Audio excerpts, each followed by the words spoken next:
Want to participate in a Don and Mike Show contest? How about this? You or a member of your household can only win once for 60 days. You must comply with any age limitations for each contest. For complete contest rules, send a self-addressed stamped envelope to the mighty WJFK, P.O. Box 3649, Washington, D.C.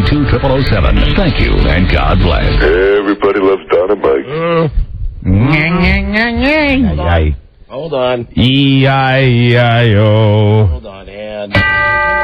There's the bell. There you go. Hold on. This is really great today. This is gonna be great. Just adjusting the We're having some equipment issues at the beginning of the show today. You're not going to believe why we're having these problems. It's because Joe's not here. Place falls apart without him. It's terrifying. Is Joe. what it is. I mean... I didn't realize he was that integral. It appears to be true. There are things that he does, I guess, before the start of the show that no one else does. Right? No one Rob? knows about. One of our main problems is he was hesitant to reveal his password to us. Sure. to open up the... Don't tell me what it is. To open up the computer. He didn't want to share? Yeah, apparently he's... Beth Ann said he's weird about it. He thinks it's job security. Is that it? Well, apparently it is because the engineers didn't know how to get in without Joe's password. You see, if we don't have a password to open up the computers, right. all of the phone stuff is all done through computers. Can't get to our flawless phone system without the password. And hey, how about my voice sounding good, huh? Hey, welcome back to the tuberculosis ward. Sounding good. Let me just start by thanking God. Okay. Because God, in His infinite wisdom, gave me what I believe was the flu 2 weeks ago. Yeah, and I was thinking, in fact, just this weekend, I was thinking how fortunate I was to have dodged that bullet that you didn't. And when that happens, this has happened before. Yeah. Yeah, I guess you've had it, and then it's gone away, and then it's come back. And then we all get it. Come back with a vengeance. It's really come back with a total vengeance. It's grabbed every fiber of my soul. I think, of course, of no one other than myself in these situations. Nor do I. And Mike, that's why even now at this time of well, not deathly illness, but God knows I feel awful enough to die. I ask the senior citizens listening again to give up your flu shots. Right. For those of us here performing vital public interest. I believe the time of the flu shot is almost past. I'll tell you how bad I was today, how desperate I was today. I thought Saturday was your desperate day. Oh, but today, just to be able to come to work. Right. Saturday I was awful. Sunday was a little better. Today is hinky. But I actually took some of my wife's feng shui, Chinese, grasshopper, voodoo. You mean something where you drink it and you rearrange the room? No, you didn't. You don't drink anything. It's little pieces of root. You chew on? Licorice root, as it turns out, is what I was chewing on. You see colors? No, I didn't see any colors. Okay. I realized I could have gone You didn't hug it. I could have gone to the tree outside, pulled off a piece of the tree outside, and done the same thing. No. That would be a 70s expression, I believe. Oh, hugging a tree. Hug a root. Tree. Or hug a tree. Right. As Tommy James would sing. Yes. Hugging a tree when you get near it. I just seem to remember, getting annoyed at people and saying hug a root. So, I've heard that one before. I heard it's evil. Hug a tree. Yeah. Which would lead... tree hugger is the catchphrase from conservative America for people that are environmentalists. So anyway, she says to me this morning, hey, if you're still not feeling bad, if you're not feeling well, rather, if you're still feeling poorly feeling bad, chew on this stuff. And I realized after about 10 minutes that what I'm doing I'm chewing on pieces of wood. Yes. Like the type of wood that you would use to kindle the fire with. Well, it's what the, certain cultures have relied on, herbs and roots and, things like that. And I guess that it's all mental because about 15 minutes later, I said, you know what, I feel fantastic. The root worked? I did feel good for about 5 minutes. Did you bring the root to work? No, I did not. Until I started focusing on the fact that I had a real strong pain in my mouth. Now I'm thinking, now what's going on with this? And I go up and I floss and I floss and I floss. And what it is there are tiny pieces of wood that are jammed in your gums? That are jammed into my gums. What a relief. And no matter how much I floss, no matter how much blood comes out. And don't believe those ads on TV. I saw an ad today with a woman talking about how her dentist told her that she should switch toothpastes because when she flossed, she was seeing too much pink. Yeah. When she's spitting out, That's not pink, honey. That's red. Yeah. Blood is red. That's right. I mean, I'm positive she wasn't talking about, like, pink in her gums. No, she's talking about blood coming off her gums. That's right. You know, when I was doing this today, when I'm going like a madman trying to get these pieces of wood between my big wooden George Washington teeth. When I floss, I go right up to my sideburns. Yeah, it's like butter. Anyway, there's just, right now, and I can feel it underneath my tongue, there is one piece that I just can't get. Have you tried the Glide? What kind of floss did you use? Yes, I have. I've tried not only Glide, I've also tried a big, long strip. Aren't you new to this flossing thing? I mean, how long have you been flossing? Oh, for a couple of years. A couple of years, yeah. Off and on. You're new to it. You should try flossing with florist wire. You know what I love about flossing? Florist wire. I love Where the hell did he get florist wire? The florist. I know what the florist. I love the flossing thing that I have that's like a little toothbrush. Like a stick? That's a stick that And holds... it's got like a wire in between it. That holds the little thing. Oh, Kind of looks like a slingshot. That's really great. You know, I just realized what an idiot you well, with my permission, just made me sound like. With the flossing? How long have you been flossing? Oh, a couple of years now. Yeah. But a lot of people still floss. Hi, I'm 46. How long have I been flossing? Really? In earnest? Maybe about 2 years. It's never too late to start. Maybe about 2 years. Well, I remember when you came in on the show one day and you were talking about a dentist appointment where they had said, you know, you have to floss now on a regular basis, which you hadn't been doing. And I said, you're kidding me. And they said no. I've seen the ads. I don't know if I believe. Are you compulsive yet about flossing? Yes, which is why this piece of wood that's stuck right behind this It's one. driving you nuts. Yeah, a tooth is driving me nuts. Buzz is the best flosser on the show. I love the pain. I'm told I have the gums of a teenager. Hey, Buzz? Yes. Mike? Yes. What do college basketball and Denise Richards have in common? What? One, they both drive guys wild. Two, they're both featured in the special December issue of Playboy, available on newsstands now. I happened to get a look at the cover of that Playboy magazine, and it probably for the first time in Commercial, Rob. a number of years, that's one I might actually pick up. I think we all should. No, it's not a joke. It sounded like it was a groaner that he was giving his real voice. It's a commercial that has to be read at some point when we're on the network today. Have you seen the cover of that Playboy? No. With Charlie Sheen's wife? I just read the stuff. You know she's got to be slightly evil to be with Charlie Sheen. Sure. Yeah, God bless her. So anyway, that's that. Now, having said that, I'll tell you this. Hello. Hello, Mr. Shannon. Hello. This is Scott Shannon. And I'm Milburn Drysdale, president of the Commerce Bank of Beverly Hills and personal banker to Granny. Granny. I was just speaking of my teeth. Yes. Mill, what Christmas movie is loved by dentists? The Molar Express. Sorry. Hello. Hello. It's okay if you read along. If I get them. I'm not reading along. No, I got I mean that on my own. Right. No, I didn't mean it. Guess the punchline. I didn't mean it like that. Don't worry. Don't be sensitive. You know what I mean. You're fine. Hey, I want to tell you early on. Yes. You're doing a great job. Okay. All right? Congratulations. Don't get, because I know when you're sick, you don't feel like you're cutting the mustard. You're doing a great job. Okay, I'll back off. All right, you're doing fine. Hello. Hello there. What sitcom is loved by the Amish? What sitcom is loved by the Amish? Go ahead this time. Try to guess. Loved by the Amish. 2.5 Mennonites. Oh, God. Would never have guessed that one. I really laughed at that. That's horrible. And one more. That's horrible. Hello, this is Scott Shannon. I'm Bill Drysdale. What did ODB drink every morning? What? A glass of Wu-Tang. Oh, God. Oh. Hey, now. The Don and Mike Show. Wow. Everybody in here. Yeah, oh, and I forgot to play the game with you to see if you could figure out. You're so good at figuring that other thing. Hello. Did those come from the prep service, or did those come from Big Head? Those came from Big Head. Buzz? I'd say prep service. Mike's the winner. It was Rob? Yeah. All right. It was old Wow. Big Head. Winner. Oh, hi, Julia. Hello. Hi, John Kerry. Oh, hi there. Hi, Jerry. Hello. Hi there. Okay. Hi, Don and Mike.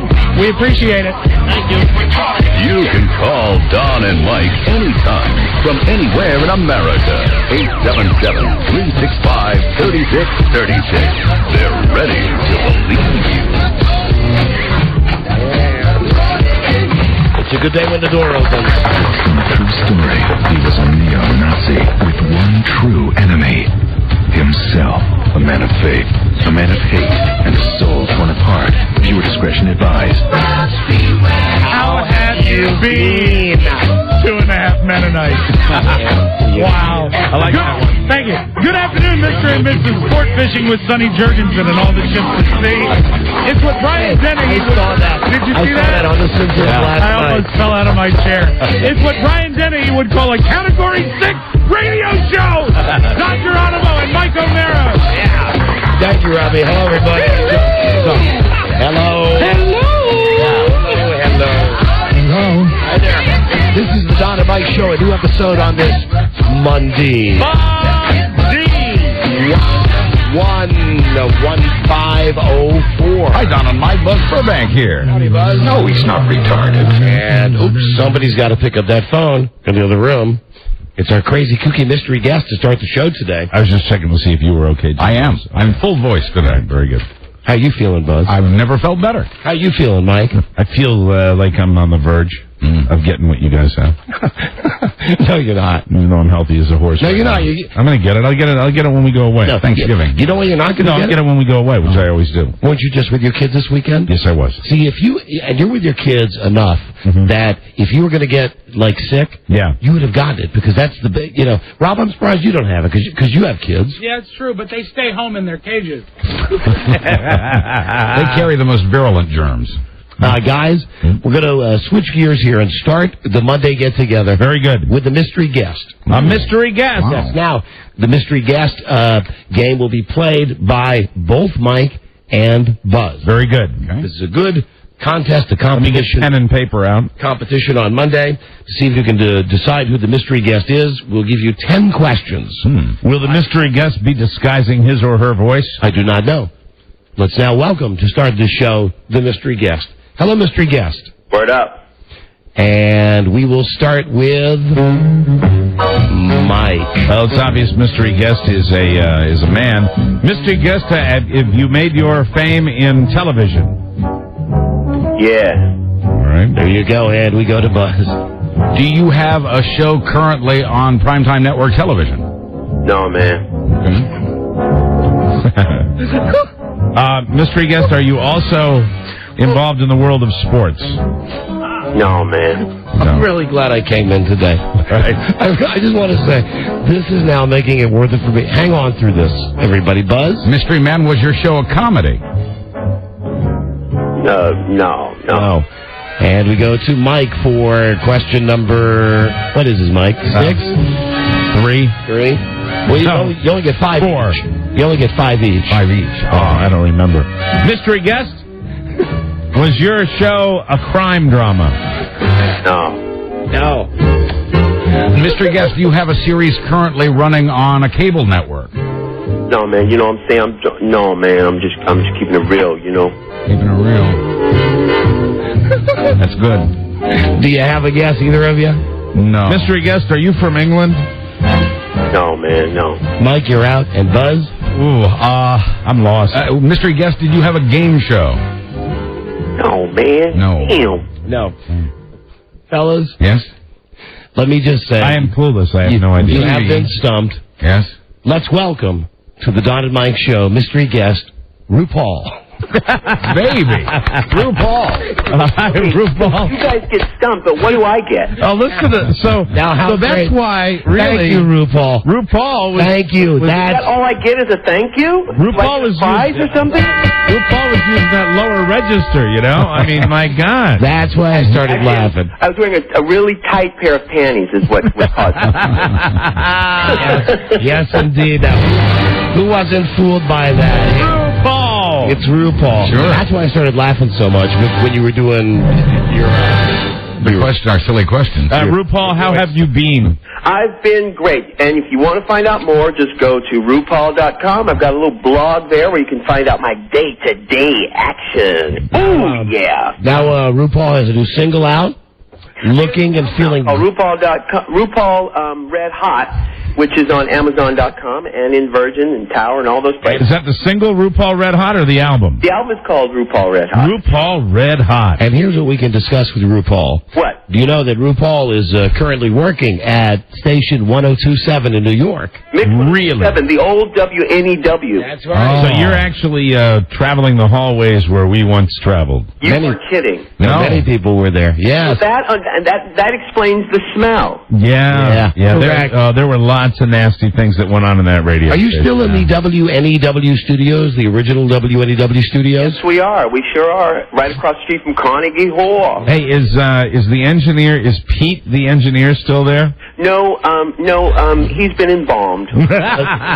Buzz, hold on a second. Show Mike that picture from the web. I found a very surprising picture of RuPaul. I expected all of the pictures to be in dresses. I've seen that picture before. Not in a suit and tie. He looked like the guy that married Star Jones.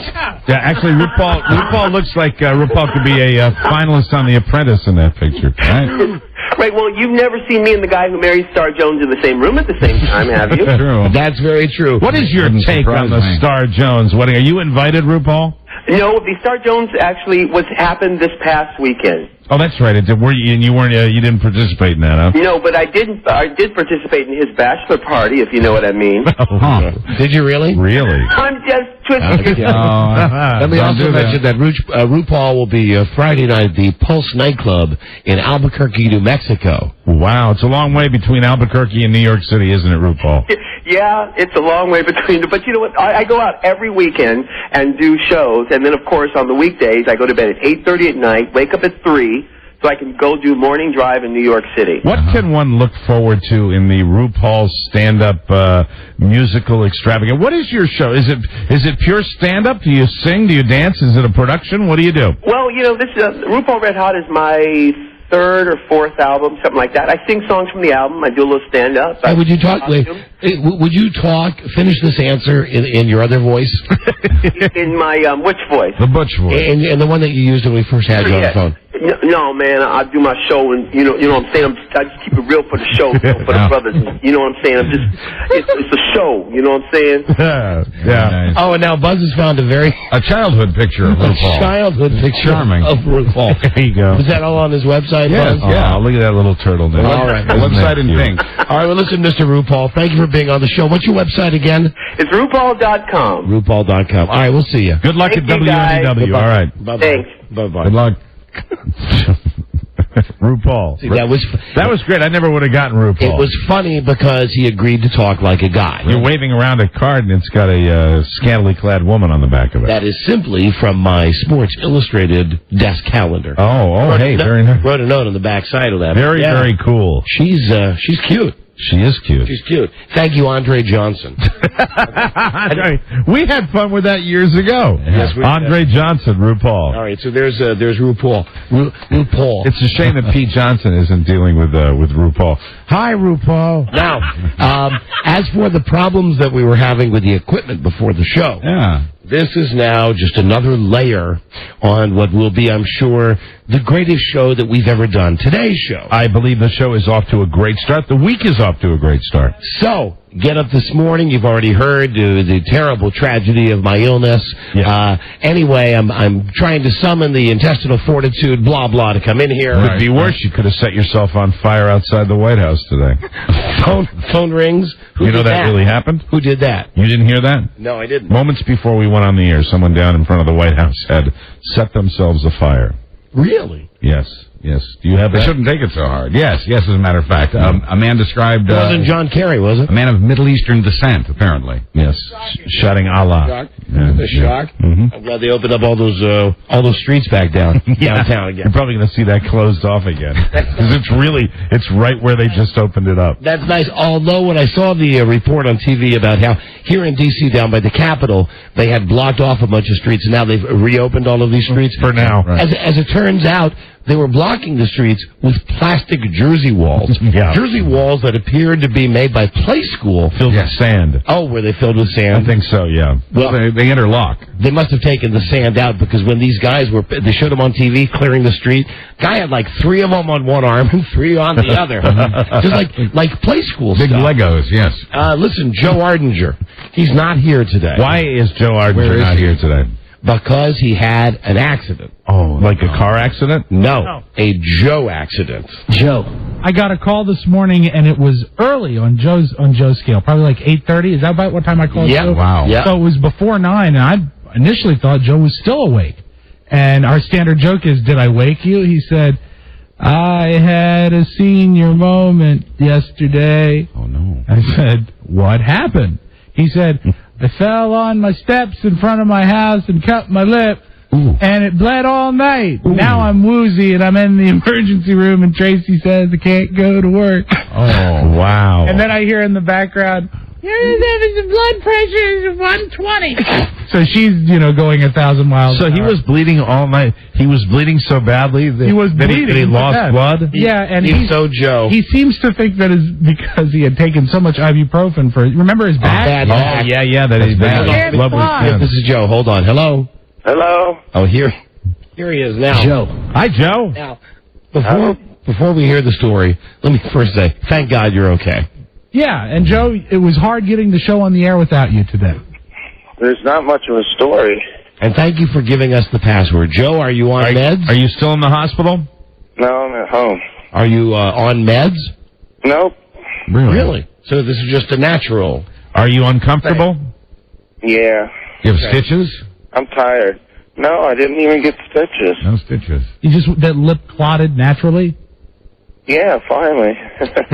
Let me see. I lost about all my blood. Hey. Pretty smart. Pretty smart. You're bleeding to death from your lip. You don't go. Hold on, Joe. There are so many things I want to ask you here. First, I'd like to know: was there alcohol involved at all in this? Well, at all, yes, but, not as much as I suspect you suspect. Well, how much do you? Boy, you sound like you're talking through a fat lip. Is your lip swollen? Yeah, it is. How much do you suspect? I suspect, Joe. I've been with Joe, and I've partied with Joe. Joe's like Nothing ridiculous. What, 20 beers? no. I think a couple of pops, and Joe's okay. Yeah, I had been watching NFL football all day, so I was just... All day. He watches football and drinks beer. Yeah. All right. So how many had you had? 12. Like I told the doctor, more than 6, but less than 12. More than Okay. 6. But All right. Now that we've outlined that, let's get into the tumble down the stairs. So you had a bad fall. Yeah, well, it was a strange thing. All I was doing was letting the dog out, and it was on my front steps. And I don't know because I had my back out of whack last week. Yeah. Yeah. Were the steps icy? Huh? Were the steps icy? No. The guy's season wasn't that cold, right? I know. It was just So you're a taking joke. your little dog for a walk? I was just letting her out, and I just lost my footing. But what happened was I did a face plant in the concrete. Oh my! Any other injuries? How long was the fall? Were you like at the top of the steps and you went all the way down? Yeah, it was just like that. Wow! How many steps, Joe? Just like 3, just like a regular stepway. 25. Like a porch. Yeah.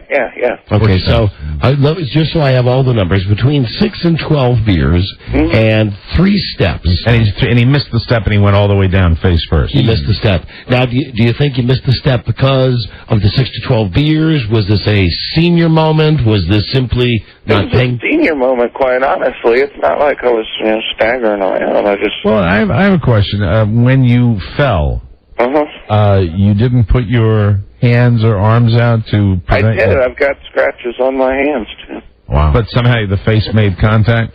Oh, yeah. Scratches on my hands, too. And it wasn't even bad. The first thing I said to myself was, that's going to leave a mark. He's a little Garthy right now. Yeah. You know what I mean? I don't know, Wayne. How serious... think we should do? I'm curious about the part of this story where you couldn't stop bleeding. How much blood loss are we talking about? Like, did you fill towels up with blood? Oh, yeah. Our bedroom looks like a crime scene. Ooh, Up to that point, Jerry had concealed his Percodan dependence. I walk out with Michael, and I collapse in the hallway. And blood came from every opening I had. Wow. Ears, name it. Blood flow like the damn dike opened up. Joe. What had happened was that the Percodan was concealing the pain of a grapefruit ulcer. Well, now that's a total another story. Yeah, it is. Right. Joe, I think what we need to do here is construct a timeline. What time did you take the fall? Roughly. About 10:30. 10:30 p.m.? Yeah. And then you began to bleed. When was the determination made that you couldn't stop the bleeding and you should go to the emergency room? 7:30. 7:30. So Did you sleep at all last night? 9 hours. Yes, I did. I was sleeping off and on, and it didn't seem to be bleeding all the time, but it would wake me up every couple hours, and it was just, just a lip. At any time, did you wake up with your face stuck to the pillow? Oh yeah. Yeah, Did you put a band? Woke up with a big ball of blood in my mouth and spit it out. Did you put a Band-Aid on it, or? I mean, could you? I tried cotton balls. I tried everything. Joe? Hey, Joe. It's Don here, your friend. All aside. Uh-huh. Is this domestic abuse? Is Tracy beating on Did she you? hit you? It looks like I got a baseball bat to the head. That's for sure. Wow. Okay. You mean so your mouth is complete? Is your mouth recognizable? Oh yeah. It's Mike, fine. I can hear that gum. I know. That was a good exchange. Could you please? I'm doing it because my mouth is very dry. That's the only time I will have gum on the program. Okay? Please. No, it's the same thing with the why the lights are bright and it's my little thing that I'm just trying to keep my mouth dry. That's The lights are bright. my mouth wet. My mouth wet. But the lights. Well, then drink, please, because the light. I will. I'll try not to make it. I'm very aware of the noise, and it made one tiny noise. And I know it's your thing. It's been more than one tiny noise, and No, I'm sorry. I know you're under the weather today, and you're more sensitive. You know what would keep your mouth moist is blood. A ball of blood. Worked for Joe. Oh God. And it is. You take into account we are interviewing Joe, so my stress level is elevated. All right. So Joe, you spit out a ball of blood. Yeah, a couple times. Wow. And Would you estimate like a quart was lost? I don't know. We finally called the ambulance because I was turning white. The what? You heard it right. The ambulance. Oh, the ambulance. The ambulance. Uh-huh. Did they give you blood at the ER? He wasn't kidding. No, but they gave me I know he wasn't kidding. 2 pints of the saline. Yeah. So you were woozy due to blood loss. Oh my God. I thought I was going to die. Wow. Thought you were going to die just from cutting your lip open. I'm surprised they didn't put stitches in today. Because it stopped. I don't know. They gave me this big, towel in the ambulance, and then so it's kind of stopped there. And It's making a lot of sense, isn't it? Joe, So you're not on any kind of medication right now? no. You're in the ambulance, Joe. Here's That's a big beach towel for you. Did they prescribe anything for you? Obviously, they don't want you on any more painkillers because it'll thin your blood. And that's what he said. I've been taking a lot of ibuprofen for my back last week, and they thought pretty much that it was a combination. So is there a big gash on the outside of your mouth? Nice gash. I don't know. There's a gash by my eye and another one by my nose where And then your mouth is cut inside and out, right? just inside. Just on the inside. Okay. Hold on a second. Have you looked in a mirror? Hold on a second. You mean Yeah, but I still have a lot of dry blood all over my face because it's too tender to wash off. It's what? It's too tender to wash off. Painful. Wait, They didn't do that for you at the ER? Yeah, they did a little bit, but It's not at all like the television. Wait a minute. stuff. Hold on. This is a split lip, right? I mean, not to diminish. It sounds like a split lip. it's It sounds- as simple as a split lip, but it's bled all night long. Did you ice it at all? Oh yeah, tried everything. So, but you've been to the doctor now, and now that you've been to the doctor, what does the doctor say about your prognosis for a healthy recovery? Well, all he said was that I couldn't go in today because of all the fluid that I lost and had put back in my body. What did he say about the fluid loss when you went in there? Did he say if you had waited longer, you might have been in trouble? This is all he said, and he said it, and the nurse said it at different times. You lost a lot of blood, and I'm like, oh yeah, tell me about it. They determined They're this. like, no, I mean, you lost a lot of blood. And I'm like, well, how much is that? And he says, well, it's hard to determine, but your blood pressure is so low. you're probably in shock and you don't even know, which I was. Wow. That's the thing. At 7 in the morning, I went into shock. I mean, things just weren't getting better. Right. Hold on, so was this a split lip, or was this something more serious than a split lip? It's just really a split lip. But on the inside of the mouth where, you know, you have more blood vessels. How do you get a split lip? First off, where is the lip on the inside of your mouth? No, you get it. The cut is like jams up against the teeth, and you rip off. Right. You rip open the inside of the mouth. It happens like in hockey all the time. I got you. Joe? His teeth cut it Yes? inside of his mouth. They didn't give you anything for the pain? No. And you lost a tremendous amount of blood. Uh-huh. And are you feeling it? Did you get nauseous because you swallowed blood? Oh, yeah. No, that's the Well, worst. I threw up blood, too. Now, I've been swallowing it all night when I was getting a little bit of sleep. You can eat or drink today to build up your strength, to build your blood back up? Yeah, everything's cool. All right. Think you're going to be here tomorrow? Hope so. Oh, yeah, absolutely. Yeah, I would have been there today, but I guess I was the only one who thought Was Tracy baby trying to get you into the ER all night? Not until about 3 in the morning. How much blood do you think you drank? Well, I don't know. I mean, you know, you could be a vampire. not nearly as much as I lost in towels and the toilet and the sink. So your bathroom and bedroom is still just a wreck? Joe, listen. She's been up there cleaning it for. And I don't doubt you. This sounds like an O.J. crime scene with all this blood. That's what it looked like. At what point, though? The ER, even the EMTs were surprised. Okay, they said you lost a lot of blood. So did you call an ambulance? Oh, you did call an ambulance. An ambulance. Yeah.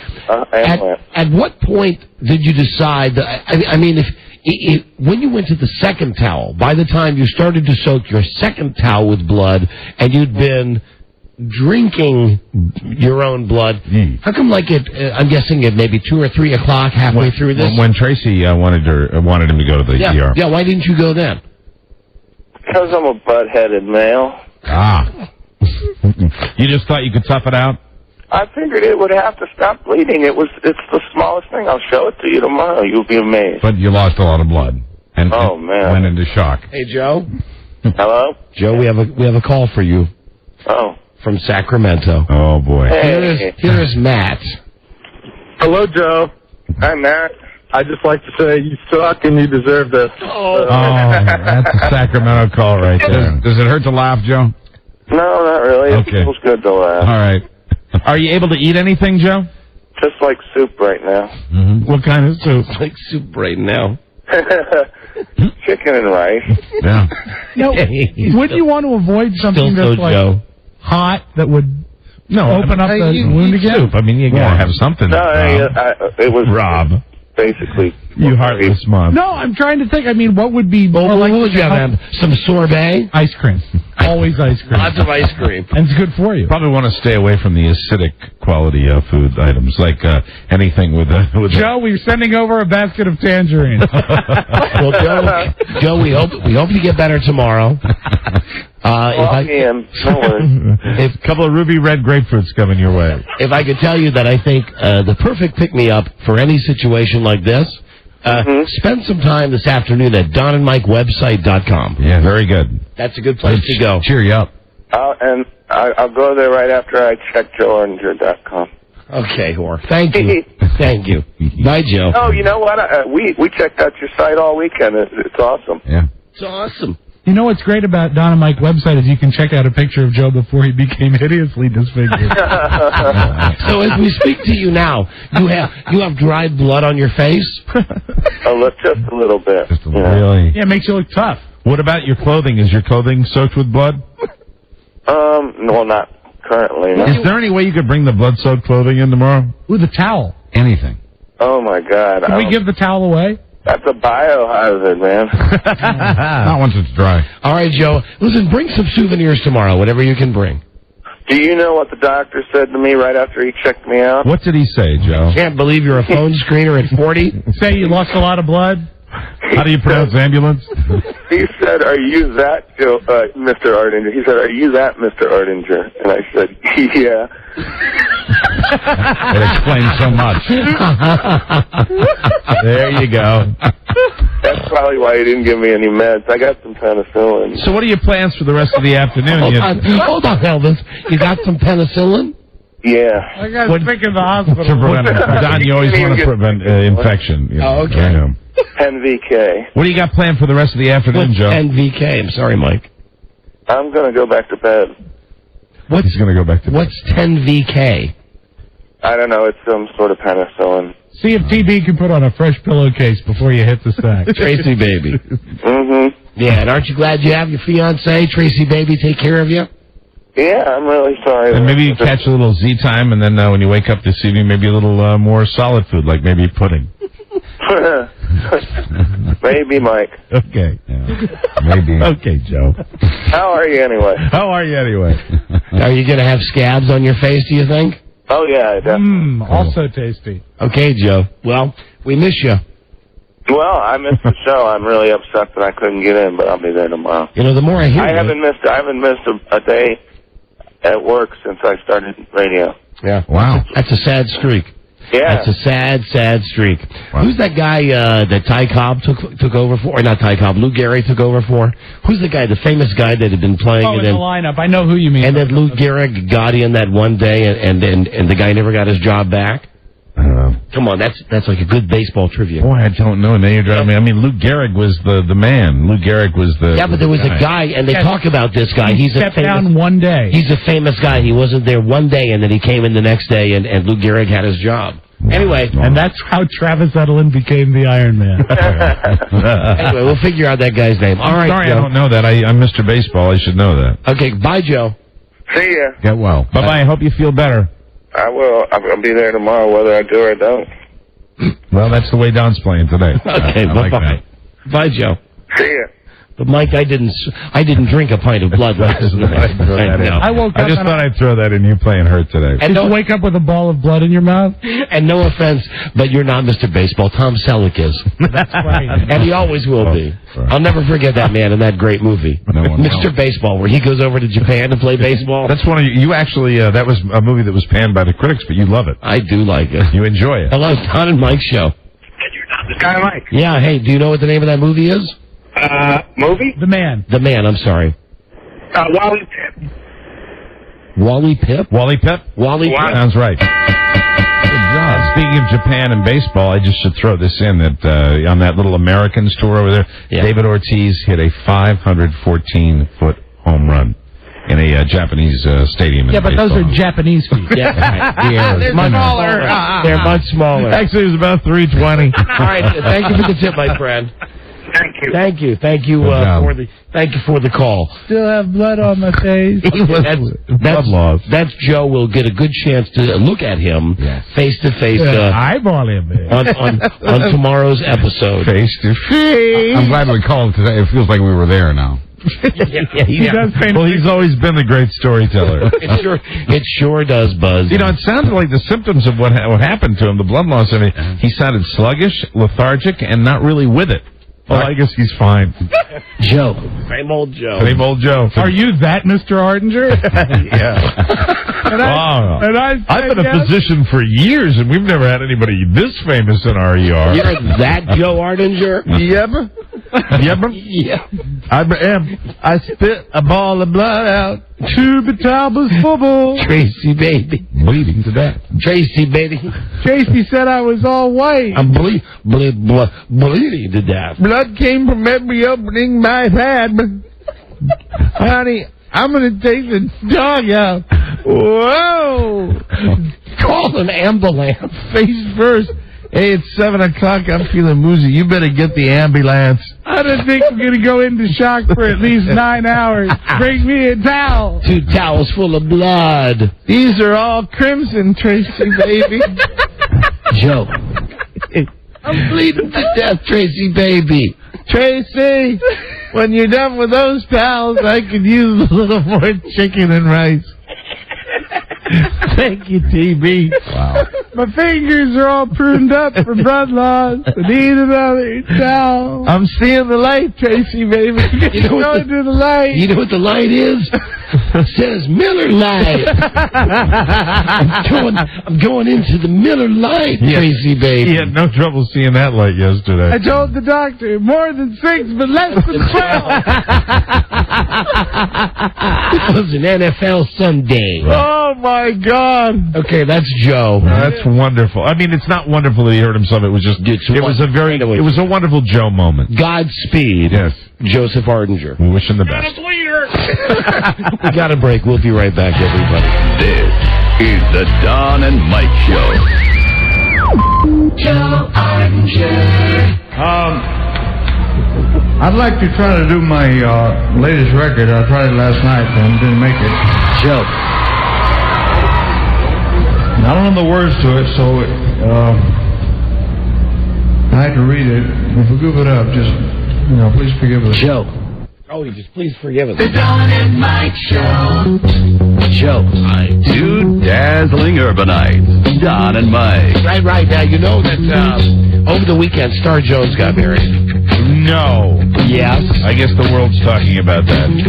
They are. We got it in here. The list of people at this wedding amazed me. Chris Rock, Sam Jackson, Spike Lee, Angela Bassett, Kim Cattrall, Kelly Ripa, Blair Underwood, all of those women from The View. Right. Bridesmaids, Natalie Cole, Vivica A. Fox, Holly Robinson Pete. Also, Patti LaBelle sang. And anyway, here's the guy that made the invitations. Wow. Here is Brian Lawrence from Encore Studios. Hi, Brian. Oh, there he is, Brian. I'm here. I'm actually in Atlanta right now at an Association of Bridal Consultants convention. First question I have to ask you without further ado, did she pay for him?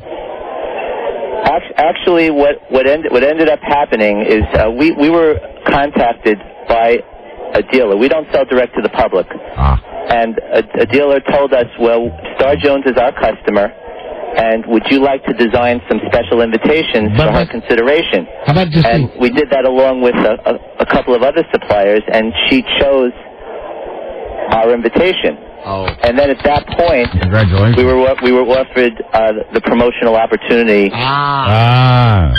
So, you're a very, very tactful man, and what you just answered my question by saying no, she did not pay for them, did she?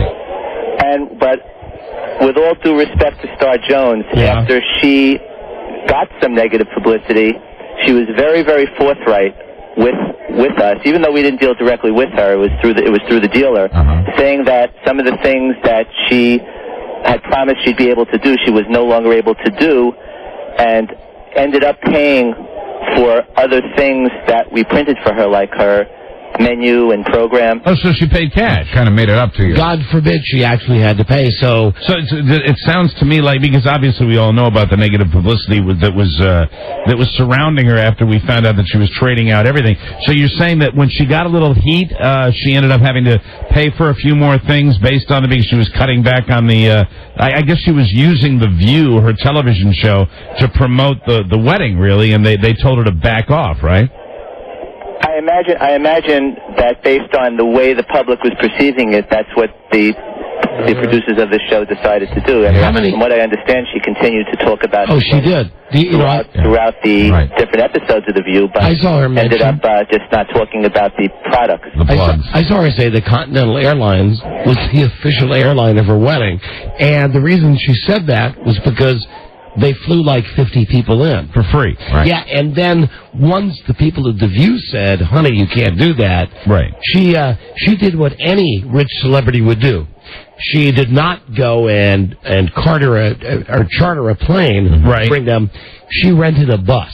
I don't really know her. No, well, but I just think that's true. She ended up at least being forthright in our business relationship. Yeah. Okay, well, we're not trying to run her down. We're just having fun with the fact that that she did this, and I think it's pretty unprecedented in celebrity weddings as far as being able to do as many promotional deals as she did to have this wedding really basically taken care of. It was an amazing feat for somebody in the public eye to be able to do that. Well, invitations, because it's something that was done before the wedding, it may have ended up being different with some of the wedding day services. So I really don't know what ended up happening. How many pages was her menu? The menu was just one card. The program was quite. Is it small print? The program was like almost like a brochure with different panels, but it looked absolutely beautiful. So you guys printed up the menu. Do you remember by any chance off the top of your head what was served at the wedding? No, I'm sorry. Yeah. No, you don't. What about the invitations? How pronounced were they? Were they over the top? Stylish? We actually have a new product line called the Encore Edge. That has not yet been released in the marketplace. We own the domain name weddinginvitations.com, and so we get a lot of brand recognition based on that. And this new line will be out. Okay. After the holidays. Whatever. Whatever. All right. Okay. After the holidays. All right. Well, it's been nice talking to you. Thanks a lot. Do you have anything at all to tell us about the wedding of the year? You didn't attend, did you? Oh no, I don't. I really don't have any personal relationship with her. Okay. You don't, except her money. Did the check clear? Well, actually, she did not pay us. The relationship is with our dealer. Oh, your dealer. The dealer is responsible for paying us. So have you gotten the check from the dealer yet? Well, they have credit with us, so I'm sure they'll pay on a timely manner. All right. Now we're getting to the bottom. There we go. Have you had a chance to meet Al Reynolds? No. Oh. Is Al Reynolds the groom? Yes, the happy groom. The happy groom. Do you like RuPaul? I'm sorry? Do you like RuPaul? I don't know. We just had a RuPaul on the show. Do you like Andre Johnson? I actually, quite frankly, I'm not a fan of the show. I've never really watched the show. The RuPaul show. The RuPaul show? No. Wednesday nights. Check it out. It's pretty good. Right after Jim. And according to Jim, when does your season heat up in the wedding invitation? I mean, right around now, doesn't it? Actually, right after the holidays. Right after the holidays. Is because wedding invitations are ordered in advance. When the biggest part of the wedding season is April through October, especially in areas of the country where the season changes. Brian? So people. Brian, is it true or false that the character, I don't remember his name, in the Martin Short movie, Father of the Bride, is that true that character was based on you? No, but I actually know who it was based on. Oh, you do? Really? Who? Actually, he's quite a celebrity, but I couldn't say that over the air. But is there any truth to the rumor that originally Star Jones wanted the invitations to be made out of chocolate? Well, actually, quite frankly, if that was the case, she certainly compromised because she got a chocolate color invitation. I didn't realize I was that close. There's a fact. So you have good intuition. I do. I bet Star would say that about me. Beautiful brown invitation. That's lovely. and that really is becoming a trend. Years ago, what can it brown used to be do for just you? white and off-white, but invitations in a lot of different rich colors have become quite a trend now. What color letter was there? What shows up against brown? A cream ink. Oh, yeah. Cream. Or corn-colored. I think I'll use brown for my third one. It's really sharp looking. I mean, we have a similar product in one of our albums called Expressions of Love. Okay. Sure you do. All right, Brian. Check that out. You do. All right. Thank you for being on the show, Brian. My pleasure. Happy holidays. Thank you very much. Bye-bye. Take care. Bye-bye. Brian Lawrence from Encore Studios. We've got a very nice holiday line. It's a big brown envelope in the mail. Out. No, you'd be surprised. No, we don't sell directly to the public. We sell to the dealers. So to get to the bottom of that issue, with who pays for what at Star Jones' wedding? Well, the deal is she started paying for some of the stuff after she couldn't do any. She called them and said, "Listen, I can't shill out, any more. But no more plugs." But even then, didn't he say that a distributor was going to still pick up the cost for him? For the other half. So she still is out nothing, right? Yeah, and the only thing Al Reynolds pays is hush money. So It was really, I think, in the history of promoting things on the air, I think it was probably one of the record setters as far as being shameless. And, I think it's totally shameless. And I would have been willing to give her a table at O'Mara's restaurant. I watch those broads every once in a while on The View. Yeah. And as I watched it over the last couple of days with this spectacle of Star Jones getting married, baby. And she looks fantastic. Never been. She looks like her face didn't lose any of the weight. Has she lost any weight? She's got, I think, 7 pounds. She's got this thing about being a princess that she really wants, right, the stinky princess. She really wanted to have a Snow White, Cinderella-type feel for this wedding. Huh. And the more I watch this I'm show... I'm surprised that she didn't... tie it in with Disney or something like that. And the more that I saw... Oh, hold on. What? There was a tie in there. She tied Disney in there? Here's what it was today. So as I'm watching this, over the last week, I've heard the other crows on this show, starting in particular with that beast, Joy Behar. At least she's had the guts to say, will you shut up about your wedding? Okay. Right. She says it in that, hey, I'm only kidding way. But Joy Behar, would you not agree, is the only one on that show that's kind of the reality check? Oh, yeah. Oh, absolutely. I mean, she's the comedian. She knows what's going on. But they're doing it today, and they're talking about the afterglow. And the other bitches on that show just look like the life has been sucked out of them. They've been, okay, we understand the happiness. The fat girl finally meets a guy. It's a dream come true. Sure is. Listen, Fatty McGillicuddy, you've talked about it on this show for 7 straight freaking months. Now it's finally happened. Shut up. And the point when all of them, I think there were, I don't know if, how many are on that show? 10. There's a group of them. I think there's as many as 12, a football team. There's a gang of them, however many there were that were left, turned on her when she said her final plug, at least that I heard on this morning's show. Because they're showing the pictures. Oh, so she was on today? Well, this is part of her woe is me. At first, the other ones come out, and they say, now, Star's not here. And I went, oh, hey. They go, but... it's only because we're now introducing her as Star Reynolds. Oh. So she comes out and she's got all the bling bling on, all of the stuff with the big S and A, I guess that's his name, out, around her chest on a big hood ornament thing, and she's bouncing all over the place, and she sits down and she says, I want to thank everybody for coming out, and I just want to say that the people at ESPN, our corporate company, Disney, they were so nice that what they did at the reception, there was a bunch of kids there. There's about 100 kids there. They opened up the ESPN zone, and what the Chillins did was they took off their clothes and they put on their wedding clothes, because they all had on. From the way they're describing, so they changed out of their wedding clothes. They had the kids wearing outfits. What kids are we talking about here? We're talking like about kids of the family. Yeah, we're talking about the hundreds of kids that were invited, that she used not only as guests but as props, because they were ringing bells as she came down the aisle. The bell ringer. And one of the children was screaming, "Here comes the bride!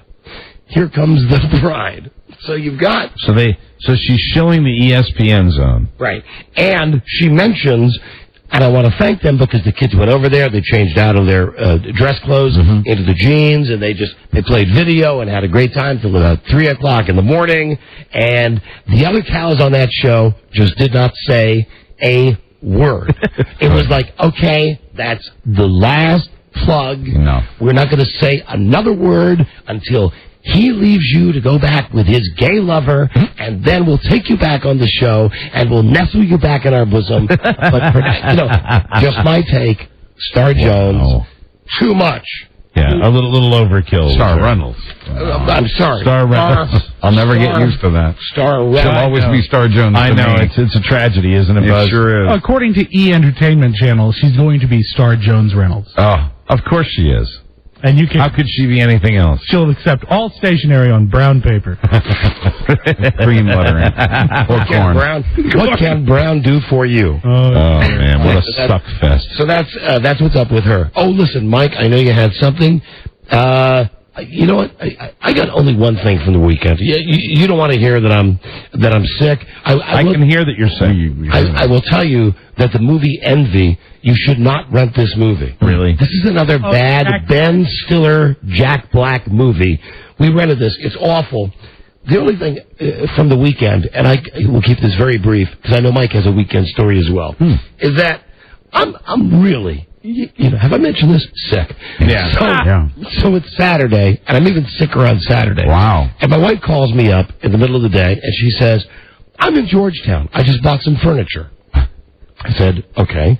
She said, I need you to come down in the truck and pick it up. I give her the whole thing with, I'm tired, I can't do it, blah, blah. Right, no. She said, come on, do me a favor, come on down here. And I said, I think it's going to be crowded. Georgetown, M Street, Saturday afternoon. Sure. I pull down, people who don't live in D.C. will not understand this. To get from Key Bridge to this furniture store in M Street is approximately 8 blocks. Right. Mm-hmm. It took me 20 minutes because there was so many people walking, so many cars. Yeah, beautiful weekend, people out and about. Frida says to me, all you got to do, I'm at the store right now. All you have to do is look for me out on the street, on M Street, and then just double park and wait for us to come out with these end tables. Right. And I said, okay, even though I'm not feeling particularly good about this, I Sounds said, okay. Okay. So no, you don't have to jump out of the car. And Right, no lifting. No. Severe change of temperature that occurred on Saturday that I should point out. Because really that's what it... I'm remembering the day now, when the day started out and it was pretty blustery and cold. So, regardless, I'm there, she waves, and it is a parking lot in Georgetown right now. Saturday afternoon, it's jammed like any major city is with all the goddamn tourists and all the people that are happy, that feel good, that want to go out and have a goddamn ice cream cone. And here I am in front of a furniture store, and I've got the flashers on, and she's waving at me, and I hear from behind me... Now, I'm not exaggerating. When I say there was a cab driver behind me, right? There was 8 cars behind him, and they're all doing this at me. Meanwhile, I'm just sitting in the car. I'm just sitting in the car because I don't want to get out of the car to face this. Do you wave them around? Well, I tried, but because the traffic was so jammed... Nobody was going to let you slide. It was Georgetown on a Saturday afternoon. There's no room to drive. There's no room to park. The last thing you need is some jackass in a big, dumb SUV just putting on his emergency blinkers. And taking up a lane. Yeah, and sitting there for, as it turns out, a good 10 minutes. 10 painful minutes. So I'm dying because everybody's honking, and even the people that aren't honking are looking at me, and they're giving me the look that I would give them. Like, and of course, you can't go around the block because that's an hour. Right. No, and actually, the way that this is configured where the store is, you can't go around the block. Right. It's one of those Georgetown one-way things where you'd end up, in Anacostia. So I'm just sitting there, and finally the stuff gets loaded in the back of the car. My wife says, okay, thank you, you're great. Blah. She leaves. She goes back to the store to pay the bill. I make one crucial mistake. I've been in front of the store for 10 minutes. I get in the car, I start it up, I move it about, 5 feet, and I feel these end tables in the back of the SUV starting to slide back and forth. So I stop the car, and I better go back and get some bungee cords and make sure that these things are hooked up. It was at that time that John Q. Law pulled up. Oh, dear. And said, hi. Hi. And I said, how you doing? He said, I've been watching you from across the street. You've been sitting here for about 15 minutes. Yeah. It's a Saturday. There are tow trucks out here. There are thousands of people out here. I saw them load the stuff in your car. What are you doing now? And I said, well, now I'm going to bungee it up. And this is where the cop cut me a break. He said, we got 1 of 2 ways to go. He was a D.C. metropolitan cop on a motorcycle. He said, first, I could write you a ticket. That would cost you about $80. Or you can just get in your car and drive. And if whatever's in the back of your car rumbles around and hits the interior, at least you're not going to have a ticket. Well, I take it you went, no, officer, I need a bunch of these up. No, I said... Could you offer me a hand, please? I said, you bet. And as I was pulling away thinking, oh, how great this is, I hear these things in the back going like this. When I turn a corner, woo, boom, oh, yeah. woo, boom, woo, boom. And because I'm in this incredible traffic, I can't stop to get out to see what's happened. Well, it's fine. And now you've destroyed the microphone, too. By these microphones will last forever. When you got the furniture home, was the furniture damaged in any way? I don't know if she's listening. So it's in great shape. Not that anyone could see, then. Showroom quality. That's right, Buzz. Yeah, they look fine. That's right. All sales finally.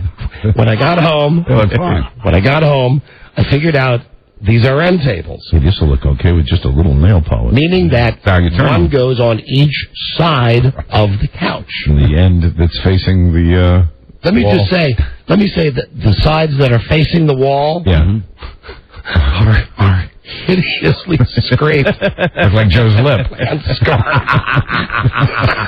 They fell on the floor. As I told you, watching with the laughing really makes me go. I'm sorry. Yeah, absolutely.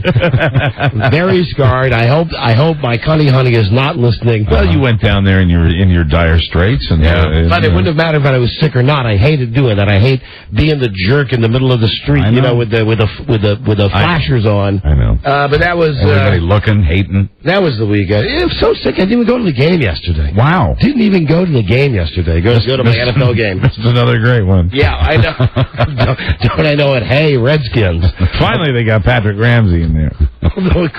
A great victory for the Packers yesterday. That I loved watching. Now, Mike, what happened to you this weekend? Well, I could tell you about my trip to, believe it or not, a furniture store, or my trip to the Polar Express, or watching the local news last night. I have thoughts on all three of those things. Give me the biggest one, 'cause we got to hit a break here. Okay.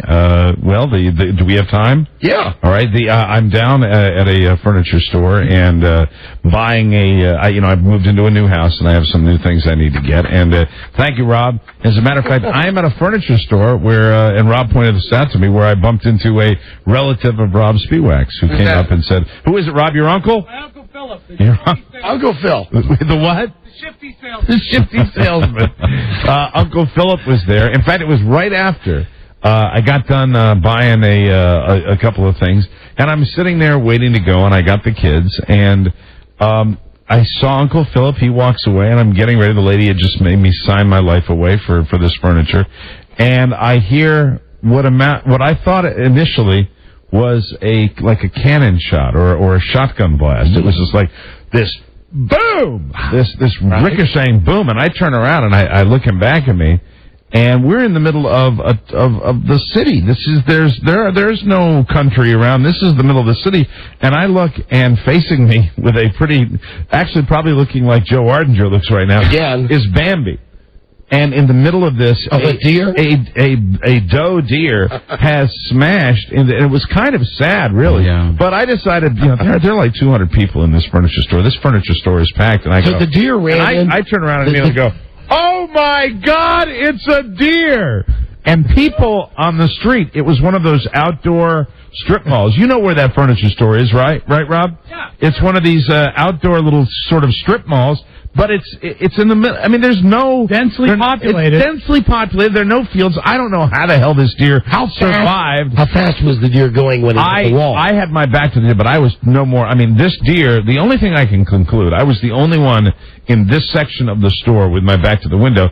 The only conclusion I can draw from this is that this deer was trying to kill me. Do you think the deer had between 6 and 12 deers? This deer was disoriented, and it was certainly, if it wasn't disoriented when before it hit the window, it thought so it had run into the window. The deer was apparently trying to run into and try out one of the recliners or something like that. I know that you were. It was sad actually because we're building in Northern Virginia so much. I know. If I can get political a little bit, that these deer have nowhere. I mean, there's nowhere to go. That's bad because wildlife can't secure financing or sit in a recliner. You're right. You're reclusive about your privacy, but yes, pleased to be telling us the store, and I'll tell you where. It was Belfort. Is it Belfort? Belfort Furniture. Belfort Furniture is out in Ashburn, Reston. It's at the intersection of Route 28 and Church Road. It's probably over in Ashburn, that Herndon Ashburn area, right off the main drag, which is 28. Oh, okay. Were there any woods or anything in the area? No, just open field. I mean, maybe little sections of wood. Yeah, but they've leveled the whole place. I mean, they really have. They've actually. It's industrial. It's right off the main highway.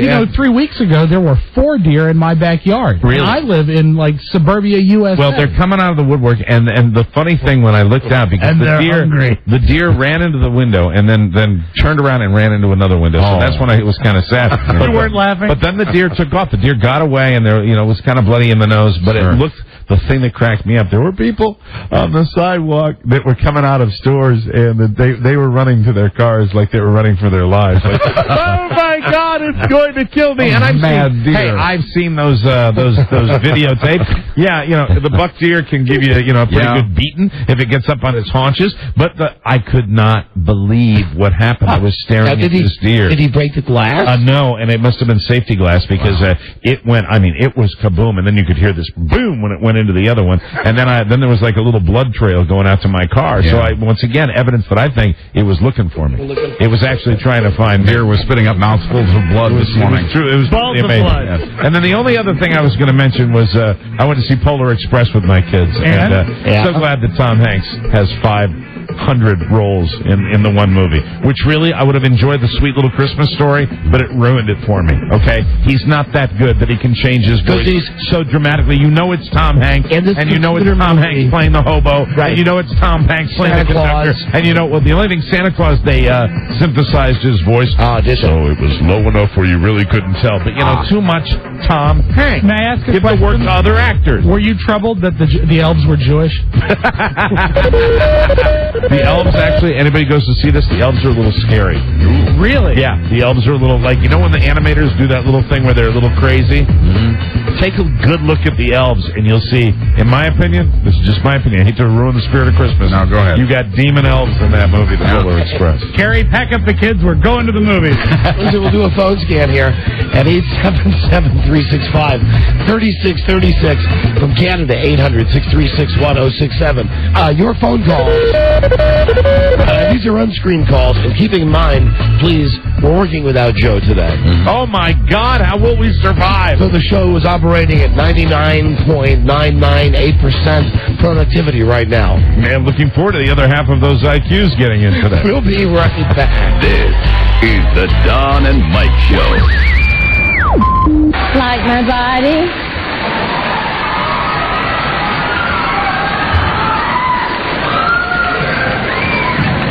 Honored to be on our next performer's new video. Baby. And if I ever record an album, I want this guy to produce mine and make me beautiful duets. 'Cause he's freaking genius! Oh, and... You can call Don and Mike anytime from anywhere in America. 877-365-3636. They're ready to believe you. Uh-oh. Sounds like somebody's got a case of the Mondays. Noted Caucasians, Don Geronimo and Mike O'Mara. Phone scan lies straight ahead. 877-365-3636 from Canada. 800-636-1067. Rich Eisen will be on the show on Friday, which is brought to us by Tower Records and Tower.com. No one has a bigger selection of the music and movies that you love. DonandMikeWebsite.com. That's up. I think, unless something extraordinary happens, probably we'll download Joe falling down the stairs. Yeah, as our highlight for today. Absolutely. When one of us gets that seriously injured, I think that's important. So go to DonandMikeWebsite.com. It's your one-stop source of information for the show, and it's the first time that me and Mike have an official site. Yeah, it's a very well done site. And we're happy with that. Also, later on today's show, we're giving away, courtesy of Fox Broadcasting, a Simpsons soda vending machine. Oh, cool. Great prize, huh? Nice. And Fox will customize it for ye. Oh, that is very cool. Please don't forget to watch The Simpsons every day on Fox. Oh, and you also get The Simpsons Christmas 2 DVD, and that's later on the show today. So that's the customized soda vending machine. That is a very neat thing to put in a rec room. Yeah, I mean, I've been in front of Walmart and seen the ones with Dale Jr. and Garrett. Been at the Redskins game, seen the ones with the Redskins thing, and I've always thought that would look cool. I want an Anna Nicole Smith vending machine.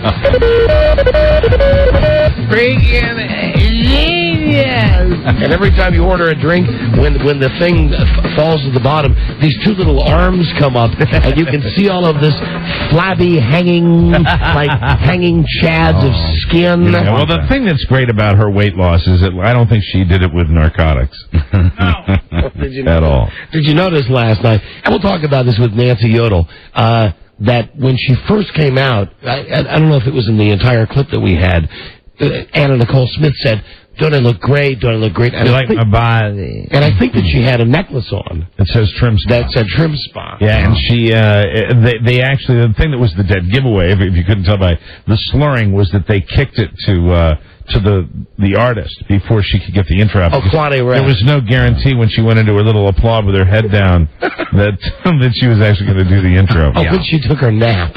Yeah, her clapping nap. Hello, Don and Mike show.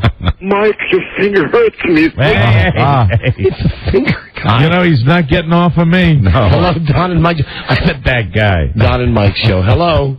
Don and Mike, how have you been? How have you been? Hi there. I'm doing good. I'm from Wichita, Kansas. I was wondering, does Buzz really live in Wichita?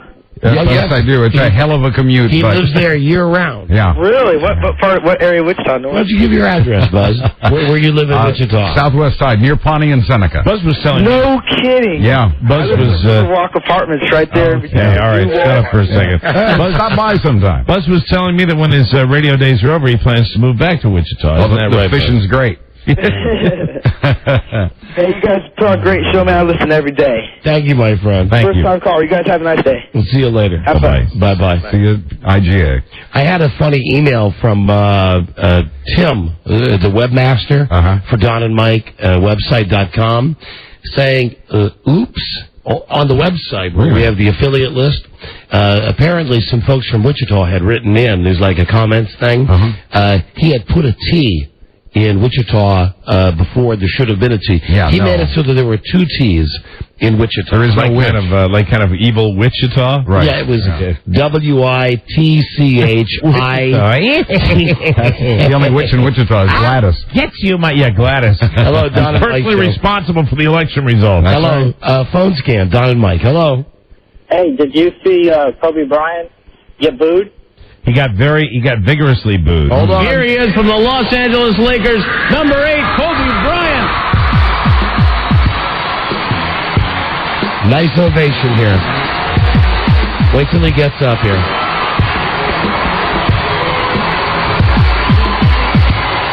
My man. The 3 superstars of the favorite soul, rhythm, and blues album are truly gifted artists. One is an all-time legend, and the other 2 are definitely legends in the making. Here are the nominees. That's too great. People kept trying to drown out the booing people. Yeah, that's too great. That was the American Music Awards. Wow. I'm surprised they ran that show last night because they had to take Desperate Housewives off. Yeah, I watched too much of it last night, and it had its moments. How was James Kimmel? James Kimmel was what he always is to me, kind of dull. You know, I mean, Jimmy Kimmel to me has gone the safe route. He's a funny guy, but he's I just like a little edgier. Like it just seems to me he could be more on a show like that. He could be just a little bit more irreverent. Yeah. But he did take the Anna Nicole Smith thing and run with it, and they did a very funny bit with Snoop Dogg and Bobby Brown, where they had Snoop Dogg at a bake sale backstage, and he was selling. He said, "What are you selling?" "I got muffins for $1, cookies for $1, and brownies for $100 each." And right next to him, standing at the table, was Bobby Brown, and Bobby Brown looked like he legitimately was wasted. He said, "What are you doing?" He said, "I just bought 4 brownies." So that made me laugh out loud. That is good. That was fun. You know, Snoop Dogg, when they do stuff with him, it's very rarely not funny. It really is. Hello, Don and Mike show. Phone scan. Hello. Don and Mike. Right. Hi. Hi, this is John from Fairfax. How you doing today? Fine, John. Got a nice bit of information for you. Information. Okay. Yes. And what, Don? I know you're always looking for some good Arnold Schwarzenegger quotes. Probably some of the best ones I've ever seen. If you get the original Conan the Barbarian DVD, they have a voiceover the entire movie. Arnold Schwarzenegger talks the entire movie about every single scene. That is worth getting. So it's like one of those things where Conan talks about the making of the movie? Yeah, and this is why it might be great. That was like his first big movie, right? When English... First movie where he even had a speaking part. English was truly the second language. Conan the Barbarian. All right, thank you, my friend. Sure, no problem, guys. All right, thank you for the call. We do appreciate it. Good information. Hello, Don and Mike show. Hey, how you doing, buddy? Hi, we're doing great, thanks. Good. Hey, what was that in the background? What's happening there? What's happening where? I heard like either a dog or a child. I got both here. Or a woman. Can you tell which one was shrieking? Are you holding anybody prisoner in your house right now? Not as of yet. Okay, what can we do for you? Hey, quick question. I haven't been listening to you guys for a long time. I hear you guys at a Buffalo. I'm from Ontario, Canada. Right. And you guys slack us a lot, man. Yeah, right. Learn to take it, okay? Bye, bitch. Hello, Don and Mike show. Hey. That wasn't me being mean towards Canada. That was just the cold. That was the cold coming out. You're loud. The cold talking. Come on, Canada. You know what Canada's like? Canada's like if Sacramento was a country. No. That's what they're like. They lack the anger, I think. I think they lack the anger, too. I understand the inferiority. You know, we get a lot of calls where they don't get the joke. We get a lot of calls where they slow the show down. But I believe the country is filled with great joy. You think so? Yeah. What, Robbie? They're too stupid to be angry. Rob. Who's that, Canadian? Yeah. If they're so stupid, then how do you justify your theory that they're massing on the border, preparing to invade us? Because they're so stupid, they ain't done it yet. They've been doing it for 100 years. I'll wait till he goes. Don and Mike show. Hello. You're taunting them. Yeah, Hello. come on, bring it. Hello. Got through. You're on the air. Hello. Why don't you turn that radio down? Never mind. I'll try this one. Hello, Don and Mike show. Hello, phone scan. Come on. Yes, this is the Don and Mike show.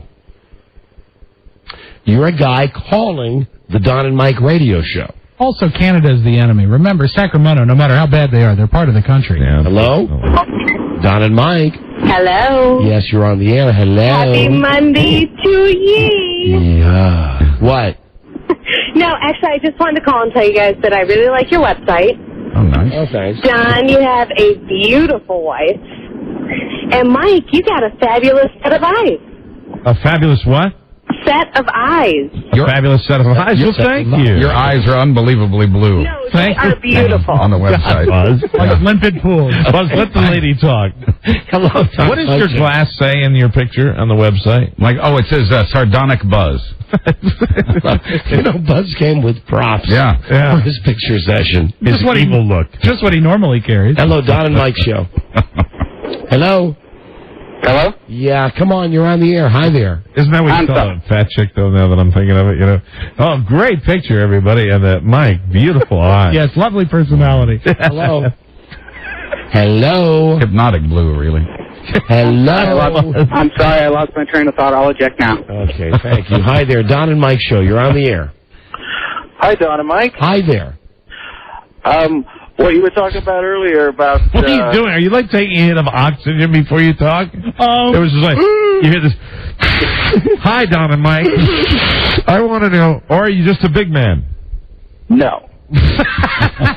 No. What can we do for you? When you were talking Here it was about again. Carl Jones' wedding, and you were trying to figure out what a group of 12 women was, a group of 12 women is a gaggle. Okay. Get lost. Hello. Don and Mike show. Hello? Hello? You're on the air. Hi. I'm calling about the deer thing that charged the window mic. Yes, sir. They see the reflection and they will charge it. Oh, really? Yes. That might have been it because it was that kind of safety glass. It might have been that. Well, I worked in a building where one went right through the glass into the lobby. Oh, my God. Oh, that would have been great, Mike. Awesome. There you would have really had, oh, my God. Then you would have had Joe and myself in the emergency room. Hello, Don and Mike show. Hey, Don and Mike. Yes, we are. Hi. Hey, I just had to share an amusing comment with y'all, if that's okay. I'm a government... Right. Thanks. Hello, Don and Mike show. Sorry, that's just, even if it was the funniest line in the world. You don't set it up with, let me share something that my friends have found to be quite funny. Hello, Don and Mike show. Hello. Oh, there you go. You're on the air. Hi, Don and Mike. Again. Hello, Don and Mike show. Hi. Hi. How are you? Good, how are you? Yes, what can we do for you? Could you please send a copy of the Absinthe Show to Mr. Inner Voice? Can you please simply go to donandmikewebsite.com and download it yourself? No, he needs to analyze it. And I see what he's saying. What? He wants John Shelley. Okay. That's what he wants to analyze the backwards talking guy. Okay. Oh, there might be some interesting backwards talking. Thank you, funny guy. Hi, Don and Mike show. I want to share an amusing story with you. Hello, Mike. Hello, Don and Mike. Sorry, Mike. How's it going? Okay. Hey, I think Joe's full of it. Are you from Canada? No, not yet. Why do you think... You're an idiot. Why do you think Joe is... full of it? Because I think all those towels are filled with barbecue sauce, not blood. From his chicken recipe. It's my chicken. Last person on this phone scan. What's your name, sir? Ramon. Ramon, of course, Ramon. Sure Ramon. Good to see you, Ramon. Where are you from, Ramon?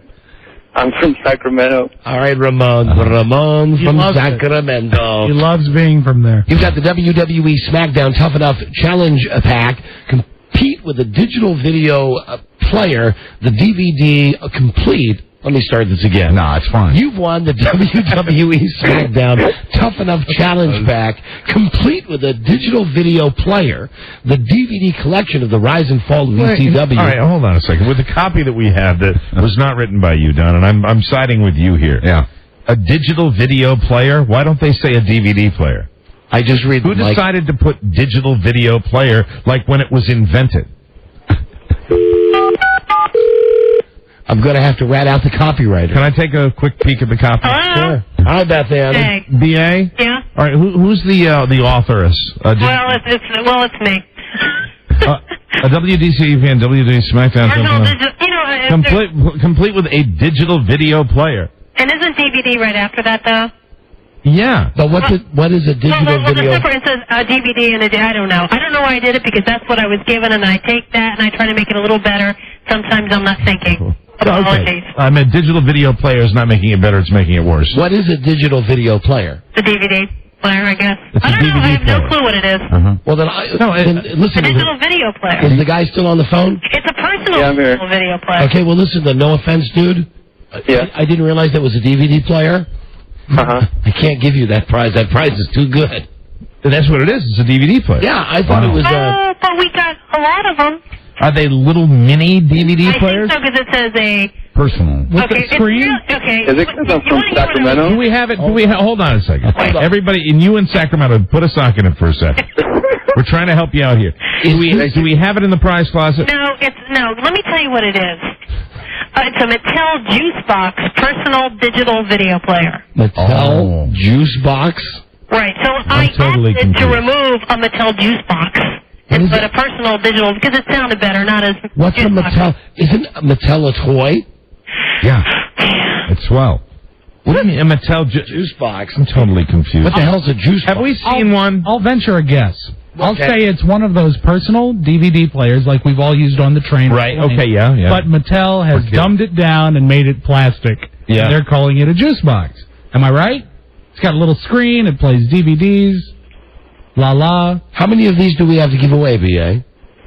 You got about 7 more. About 7 more. Buzz has found it on the web. Buzz, what I did you have. say? It's the Juice Box Personal Media Player by Mattel. That's the official name. Plays video and music juiceware, chip included, available in blue or red. BA? I totally apologize to you.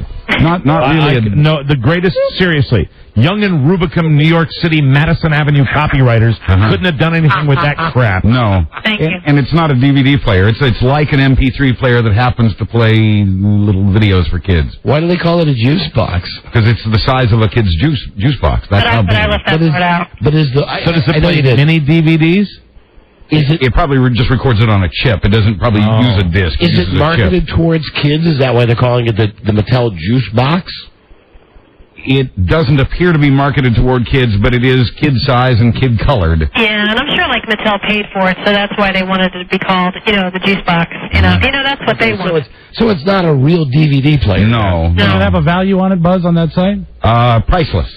It doesn't give a price no here. Price? Well, let me just say that I believe it's either good enough or not good enough that you can give it to this guy. You take the prize, sir. Yeah. Enjoy Thank you very much. Enjoy it. That Appreciate is it. the WWE SmackDown Tough Enough Challenge Pack, complete with a digital video player. Now we understand it's the jukebox. Juice box. Juice box. It's really not a digital video player. It's a media player. Plus a DVD collection of the rise and fall of ECW and more. Thank you for listening. Thank you. Does it play 8-tracks? Enjoy your juice box, sir. Hold on a second. Those days. I miss those days. Do you? Yeah. The Carpenters? Are you still there, B.A.? Yeah, should I hang up? Yeah. Okay. Carol King. Okay, bye-bye. Man, I love my 8-track. Boston. Oh, I had a Boston. I know we're running late, but I'll tell you the worst thing with an 8-track. Go on. Yeah, well, there are a million things, but in my opinion, yeah. I mean, I'm not even going to go into the part where you couldn't really pick the song you wanted to hear. No. Here's the worst, though. Like on the Boston 8-track, you'd be listening to a long time, right? And it's an 8-minute song, right? So it'd be 4 minutes done, and it would fade out halfway during the song, right? And then the rest of the song would appear on the other side of the 8-track. Very, very bad. Yeah. That was an 8-track killer. Very, very bad. That was a killer. We've come a long way. We have. And now we're giving away juice boxes. And we'll be back with Nancy Yoder, okay? This is the Don and Mike Show. I've got to tell you, today was just what I needed. Thanks a lot, Harry. Well, it was my pleasure, Mary. So you'll pick me up tonight at 7:45? Well, no, I got a few things to take care of first, but why don't we make it 7:45? Stop it. Okay, 7:45. The Don and Mike Show. Blissfully nude. Don and Mike. Have we mentioned DonandMikeWebsite.com yet? Not enough, no. I think we did. Audio daily updates, and you can download it like for a month now. 30 minutes each. You can download those. You get the affiliate list, your daily show logs, all of the links, fantasy football, pick the pros, all of our beautiful pictures, and of course go to the Don and Mike store. Now you'll see Nancy Yodel right there on the front page of our website. Oh yeah, he is featured prominently on our website, right next to the beautiful Rich Eisen. He's not as pretty as Nancy. Here she is now from Access Hollywood. Nancy O'Dell. Nancy, how have you been?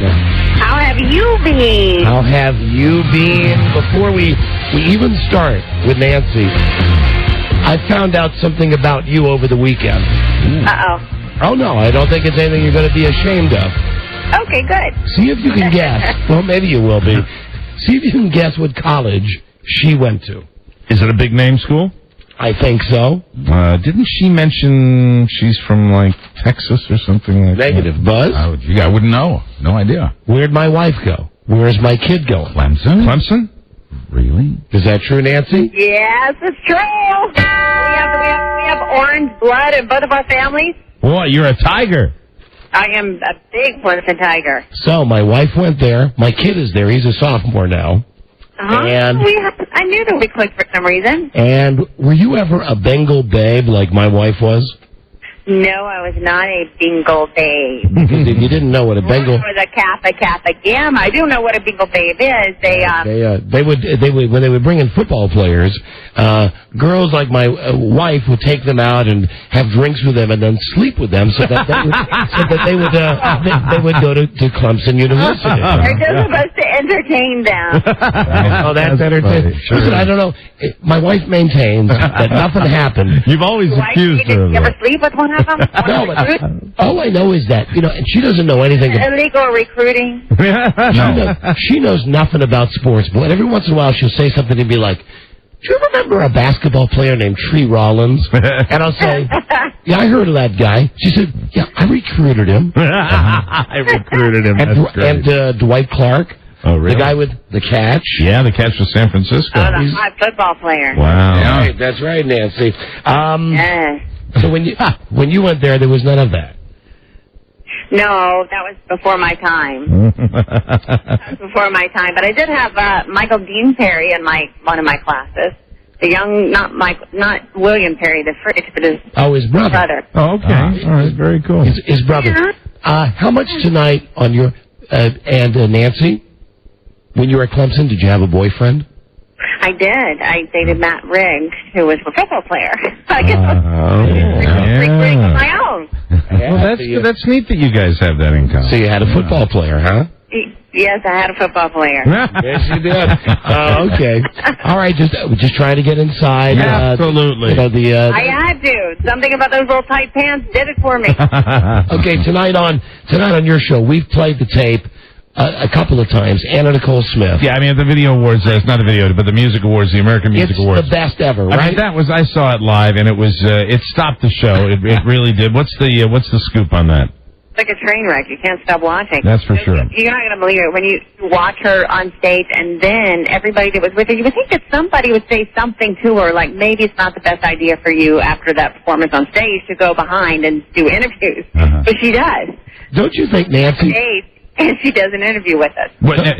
So she continues to do interviews after that instead of being like whisked into a waiting limo or something like that.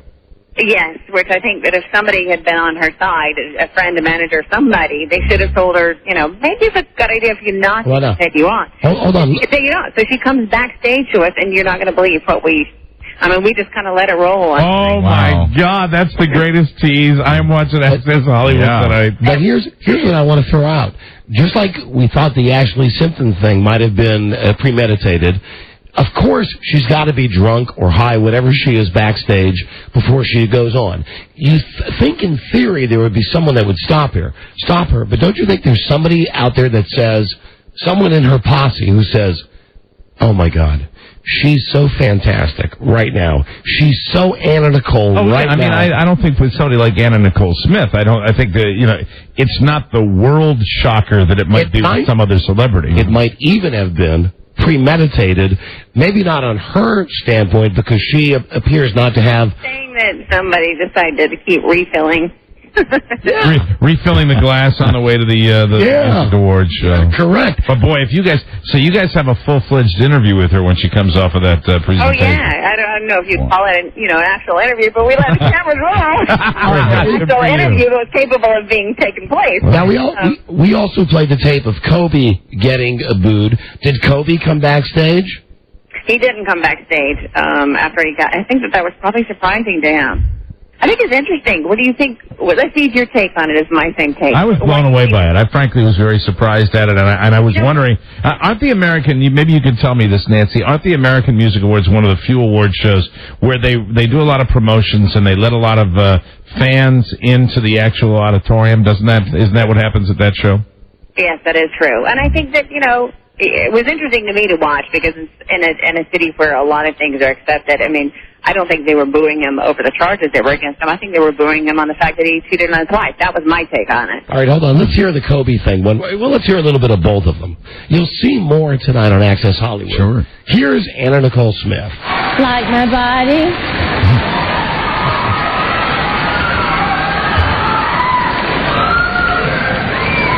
I was honored to be on our next performer's new video.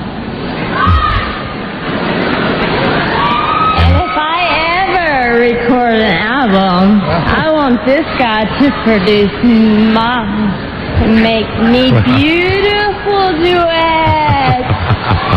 Cause he's freaking genius. You know, when she said, and I wanted to produce that was a moment where I thought perhaps we might have something even more severe, but she seemed to get through it. And then she went quiet with her hands up in the air for so long. And then that's when I think the director of the show just said, let's move on. And a few things dangling, though. Yeah, that's for sure. What about Kanye West?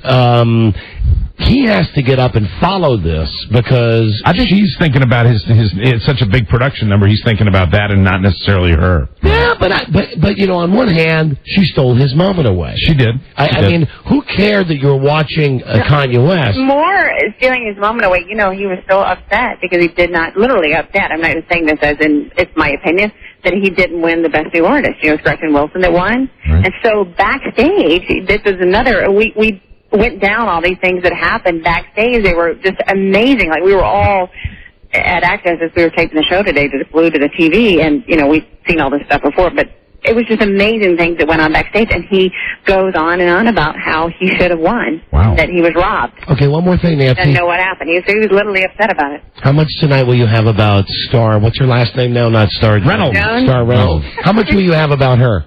So we were with her for a big wedding. Did they pay? Now, on the day of it, so you can see her before she goes to her wedding because we spent the morning with her. Was it a trade?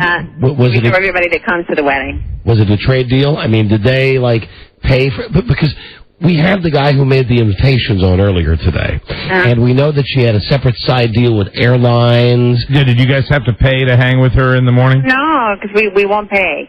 We don't do that because we're considered news, so we won't pay. No. That's your scoop. We just have a good relationship. We've done a lot of stories, and so hanging with her in the morning. It wasn't like she was shooting some kind of product or something. Okay, we're just curious with all the trade deals that she was making on her show. That's interesting. Did you get any? But it was interesting watching all the people that came to a wedding. I mean, you would have. It was, you felt like you were going to this big royal wedding. We were so dressed up, and there were so many people that came, and it was so done up to the kilt.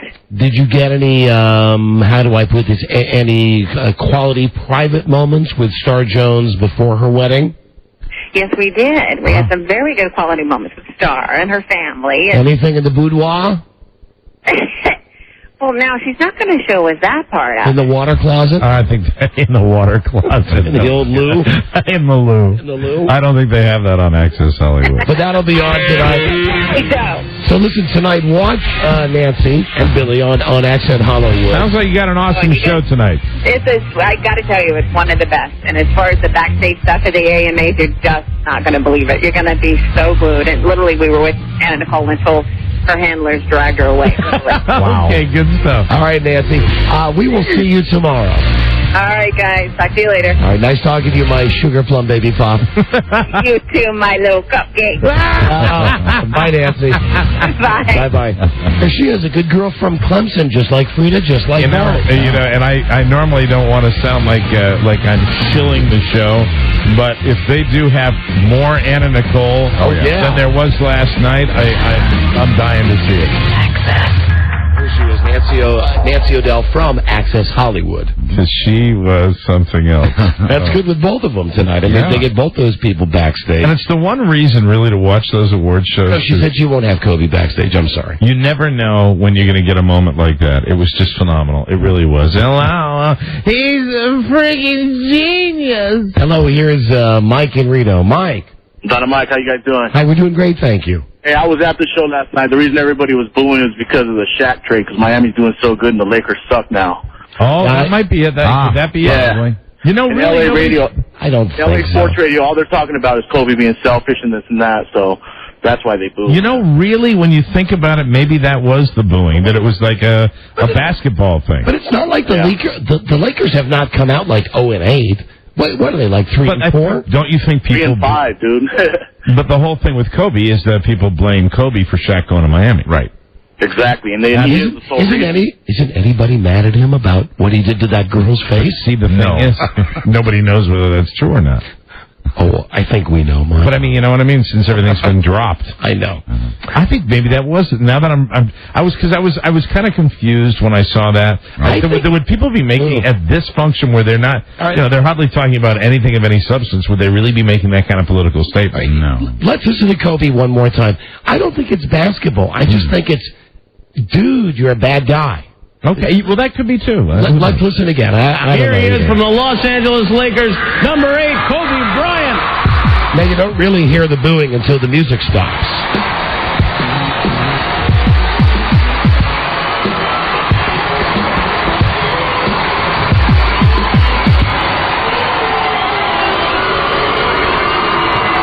Superstars of the favorite soul, rhythm, and blues album are truly gifted artists. Wow. One is an all-time legend, and the other two are definitely legends in the making. Here are the nominees. Well, if that's the case, how come you don't hear that at Staples Center? I'm not sure. I mean, I know that that's a late arriving. Los Angeles doesn't really get sports crowd. Who knows? Maybe it is. They just think he's a bad guy. You know, and the one thing about the American Music Awards last night is it seemed like the country acts were really dumped on it with the presenters. They didn't have any famous presenters for the country acts. It was like, let's bring out Tina Marie and her band. And is it the same Tina Marie from... you mean I Just Want to Be Your Lover? I don't know, but she was wearing a cowboy hat. Wow. Square biz. And she looked fat, so who knows? Probably. But I mean, Toby Keith, would win his third award, and they'd be presented by somebody I didn't know. It was great. Anyway, those shows last night, I think I mentioned, never mind. I mentioned Desperate Housewives was not. Yeah, Desperate Housewives. Well, that's probably a contractual obligation. Yeah. That's been for quite some time. Okay, Simpsons thing. Right. I'm sorry. Right now. I just wanted to mention to you also, because, it was on against the piece of junk, Day of Destruction. Oh. The Brian hold on. Dennehy, and my wife made me watch last night. I got bored with the music awards, and I flipped onto that, and it could. Isn't Randy Quaid great? Randy retard Quaid. Now that he's bigger and fatter, and he shaved his head. But I was waiting for the destruction, and I didn't know, because I don't read the listings, and I don't know it's a two-parter, and I was waiting always. Yes, they didn't say that. No, I was waiting for the big twister to hit Chicago, and they say to be continued, and I said, you just cheated us. It isn't fair. I know what did not baseball. You know what did not disappoint? What's that? My big fat obnoxious boss. You are the only guy that watches Mike that show. watched it on TiVo. I TiVo'd it, and Don. he agreed. It is hysterical. It is, it relies completely on that guy, and the guy is so good. Yesterday, they rented a brownstone, and they brought them in to tour his quote-unquote house, and he had them convinced that he had the sword Excalibur. From King Arthur. He says, and only a man that's pure of heart can have this sword. It's fantastic. And because it's the nastiest bunch of contestants. Oh, they are bad. They're evil people. It's great. Okay, hold on. Who's this? Never mind, we got a break. Simpsons. Yes. Listen, we have a Simpsons vending machine to give away. Very cool. This is from Fox Television. Wow. A customized soda vending machine with stand. Hold on. An update about Kobe from a Lakers fan, Bert. Hey, how's it going, guys? Go ahead, Bert. What's your update? Bert, who is Just a quick update. We're season ticket holders, have been for 14 years, the Los Angeles Lakers, and I tell you, say they are a low-rising crowd, but at halftime and at other times, they boo him all the time. They chant Shaq's name. It's not just Shaquille. They boo for Phil Jackson being released. They think it's all Kobe's fault. And he's gotten stuff poured on him. Not only two different times when he's leaving the court, he's had a soda poured on him once and a beer poured on him another time. All right, well then, Mike, you're probably right. It probably is because they're pissed that he's not on the team. He blew up the Lakers. Plus, he did, rape that girl and stuff, so that probably pisses people off, too, I'm pretty sure. But which gets you madder? The fact that he had Phil Jackson like us, I really don't care about the rape. Welcome to America. Okay. There you go, baby. Bye-bye. All right, thank you, baby. Now, the Simpsons customized soda vending machine we're giving away. Complete with stand. From Fox Television. Yes. And why does it need a stand? Yeah. If it's like a Coke machine. Why does it need a stand? Why does it need a stand? Maybe it's made by Mattel, Mike. Maybe it's a big juice box. I don't know. It is what it is. It is simply the copy that we're reading. All I know is sure that it's very cool. It comes with its own stand. It's a big 3,000-pound goddamn Coca-Cola machine. It's giant. It's giant. It doesn't need a stand. It's a really big metal stand. Here's how we're going to give away the Simpsons customized soda vending machine with stand. We're going to play the medical information game here. And that's why we're playing, what is this, Quincy? Yeah. So it's three in a row wins. You want a 40-foot stand. You on the phone. You'll be playing against, it could be on that show Big, that show you like so bad on Discovery. Absolutely. So, if you've heard us play the medical information line game, call now. If you haven't heard, we don't have time to explain it. No, so if you haven't heard it, don't play. 877-365-3636.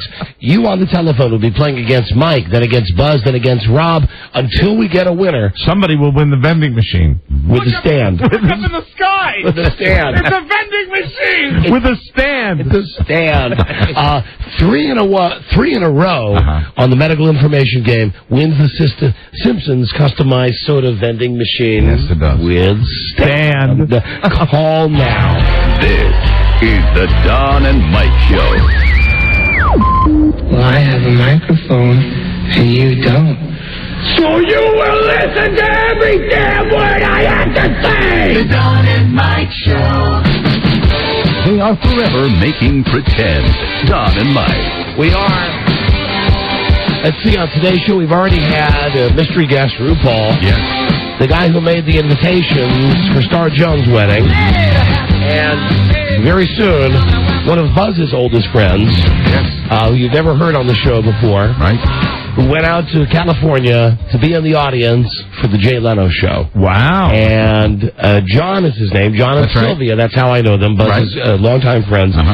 John will tell us how screwed up going to a Jay Leno Tonight Show is. Oh, fantastic. I'm looking forward to that. Excellent. So stand by for action. Now, the Simpsons customized soda vending machine with stand is being given away now, courtesy of Fox, along with the Simpsons Christmas 2 on DVD.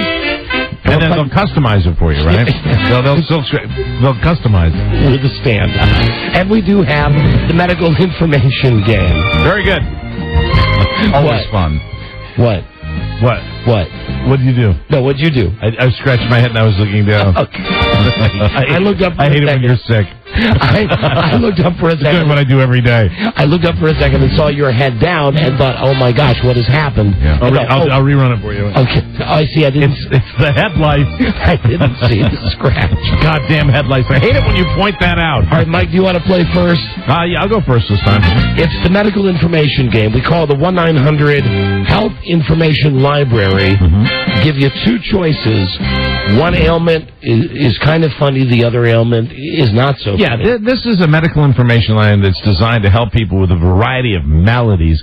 We always base it on who picks the funniest malady. Sometimes they're funny, sometimes they're not, and sometimes they're hysterical. I'll give you three separate numbers to choose from in each round.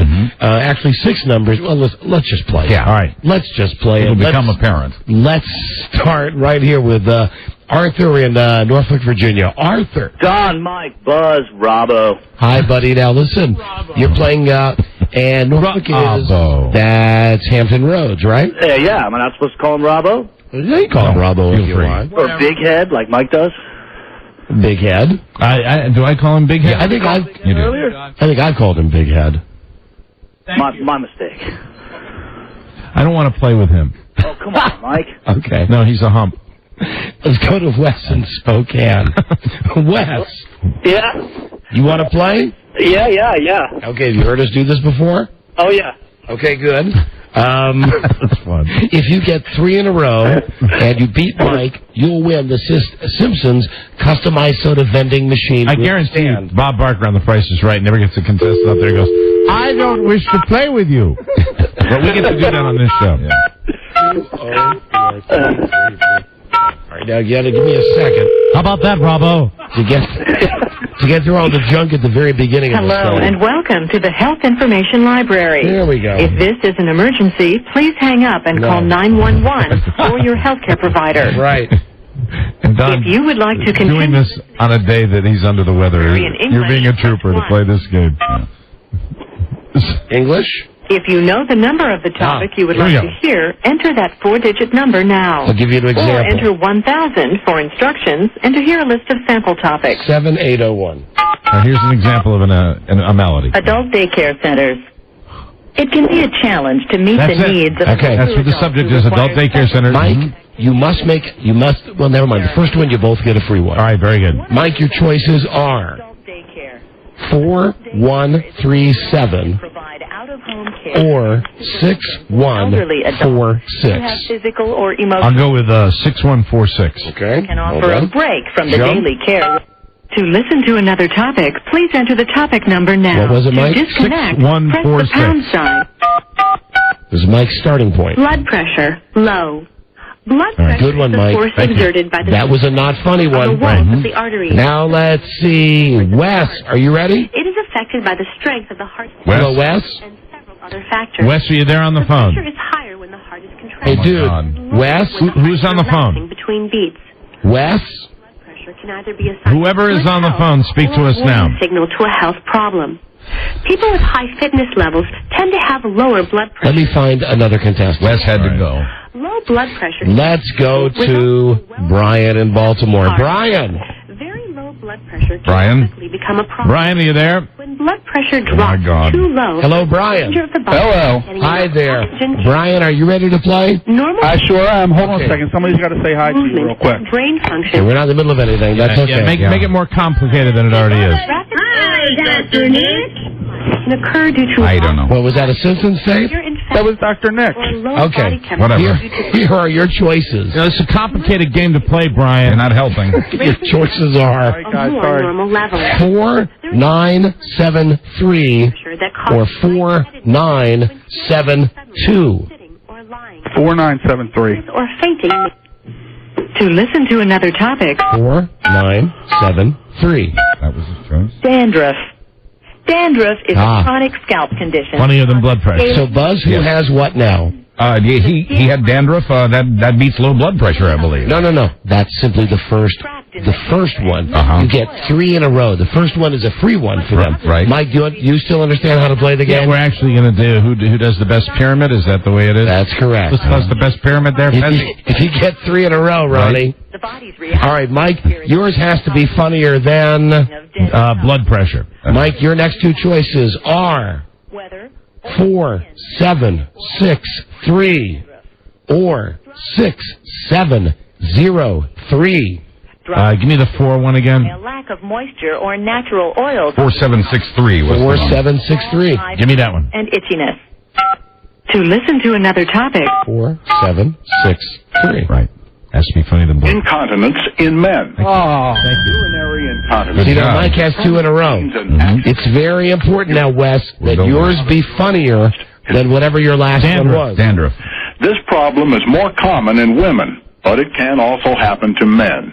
It can occur during sleep or daytime. Uh-huh. Don't I know it? Here are your choices, sir. Are you ready? Yes. They are 6762 or 6754. Some of the causes of urinary incontinence. 6754. to listen to another topic, please enter the top. It's got to be funnier than... It's funnier than, yes, dandruff. 6754.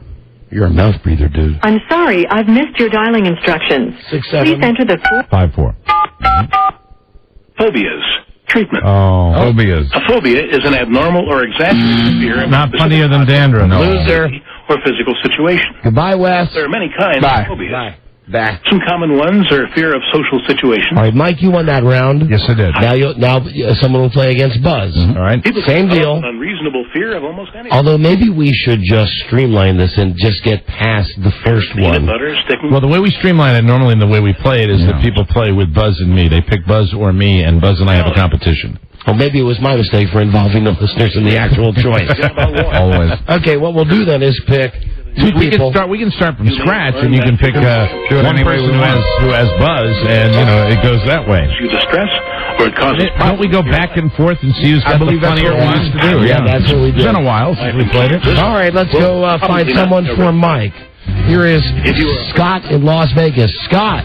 Hi, Don and Mike. Hi, thank you for listening to the show. Mike O'Mara will be playing for you today. Hi, Scott. Hi, Mike. Good luck. Usually involve specific Hold on. techniques. Now let's find someone for Buzz. Performed by mental health professionals with training in this area. From Reston, Virginia, here is Eric. Eric. Hey, Don and Mike, how you guys doing? Hey, dude, we're doing very well. Buzz will be playing for you, Eric. All right. Hey, Eric. Hey, Buzz. Okay, all right, let's go. All right, now who wants to go first, Buzz or me? You want to go first, Buzz? Yeah, Buzz will go That's first. fine. Used to the All right. idea. Now, keep in mind, this is a book where if you're sick, you call up and you get advice on whatever ails you. You want to do 1 round or 2 rounds? Nah, let's do 2. All right. Now that we've finally figured this out, I got to call back now. Oh, no.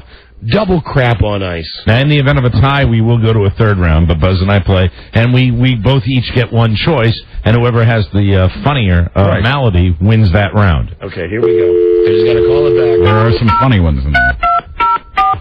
Not if you suffer from them, Buzz. No, I suppose not. So, incontinence in men, nothing to really laugh about, especially in your sleep. Hello, and welcome to the Health Information Library. And if you do laugh, If there's an emergency, please hang up and call Then they put you in the loony 911 bin. or your healthcare provider. okay. If you would like to continue listening to the Health Information Library in English, Of course. 1. Oh, you Erica. always have to make that decision. It's America. If you know the number of the topic, All right, you let me would just get in here first. enter that 4-digit number now. Or enter 1 we should play in Spanish someday, though. This is not funny. poison. Poison? Poison, not funny. Interesting you selected that one. Okay, Buzz. Yes. Your choices are All right. 6769 Okay. or 6770 for your first building block. Okay, for my first one, I'll choose 6769, please. Any time. To listen to another topic, 6769. 69.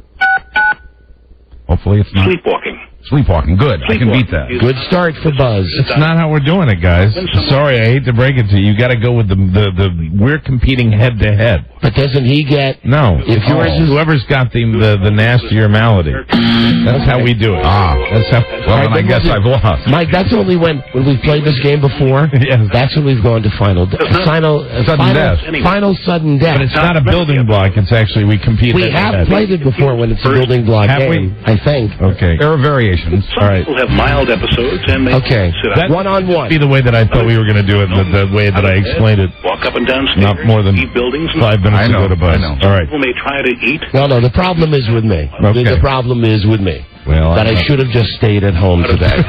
Let you boys do this by yourself. We'll see at some time. So I'll give each of you a number. Grow out of it by age. And- Well, you've already given it to him, and he got sleepwalking. Now it's my turn. To a large extent. Well, shouldn't I start over? So we're playing 2 rounds, so even if I All right, beat Buzz, we go to another round. Your choices are Wake a sleepwalker. 6724 It may be difficult to wake a sleepwalker, or but it is not 64. The easiest way to deal with a 6-4. sleepwalker is to take him or her by the hand. I'll go with 6464. to listen to another topic, 6464. Has to be funnier than sleepwalking. Testicular self-examination. Testicular self-examination. Self-exam is a screening test Round used 1. to check for abnormal growth Okay, Mike has won round 1. Scott and I are so far in the lead. All right, Buzz? It ain't over yet, though. in young men. You must come back and you must beat. Yes. It is important to Testicular self-examination. Or we could do a separate Or round. we can start fresh. Where I challenge him once again. You know what I mean? all men monthly. No, I don't. Well, it's just, we round 1, and then if we tie, do you understand? No. Buzz? Yes. I'll give you 2 more numbers. Okay. Give him 2 more numbers, and then you give me 2, and whoever's funnier. Buzz, your choices are And examine 4412 or testicles between the thumb and 4432. I'll choose 4432. top. to listen to another topic, please.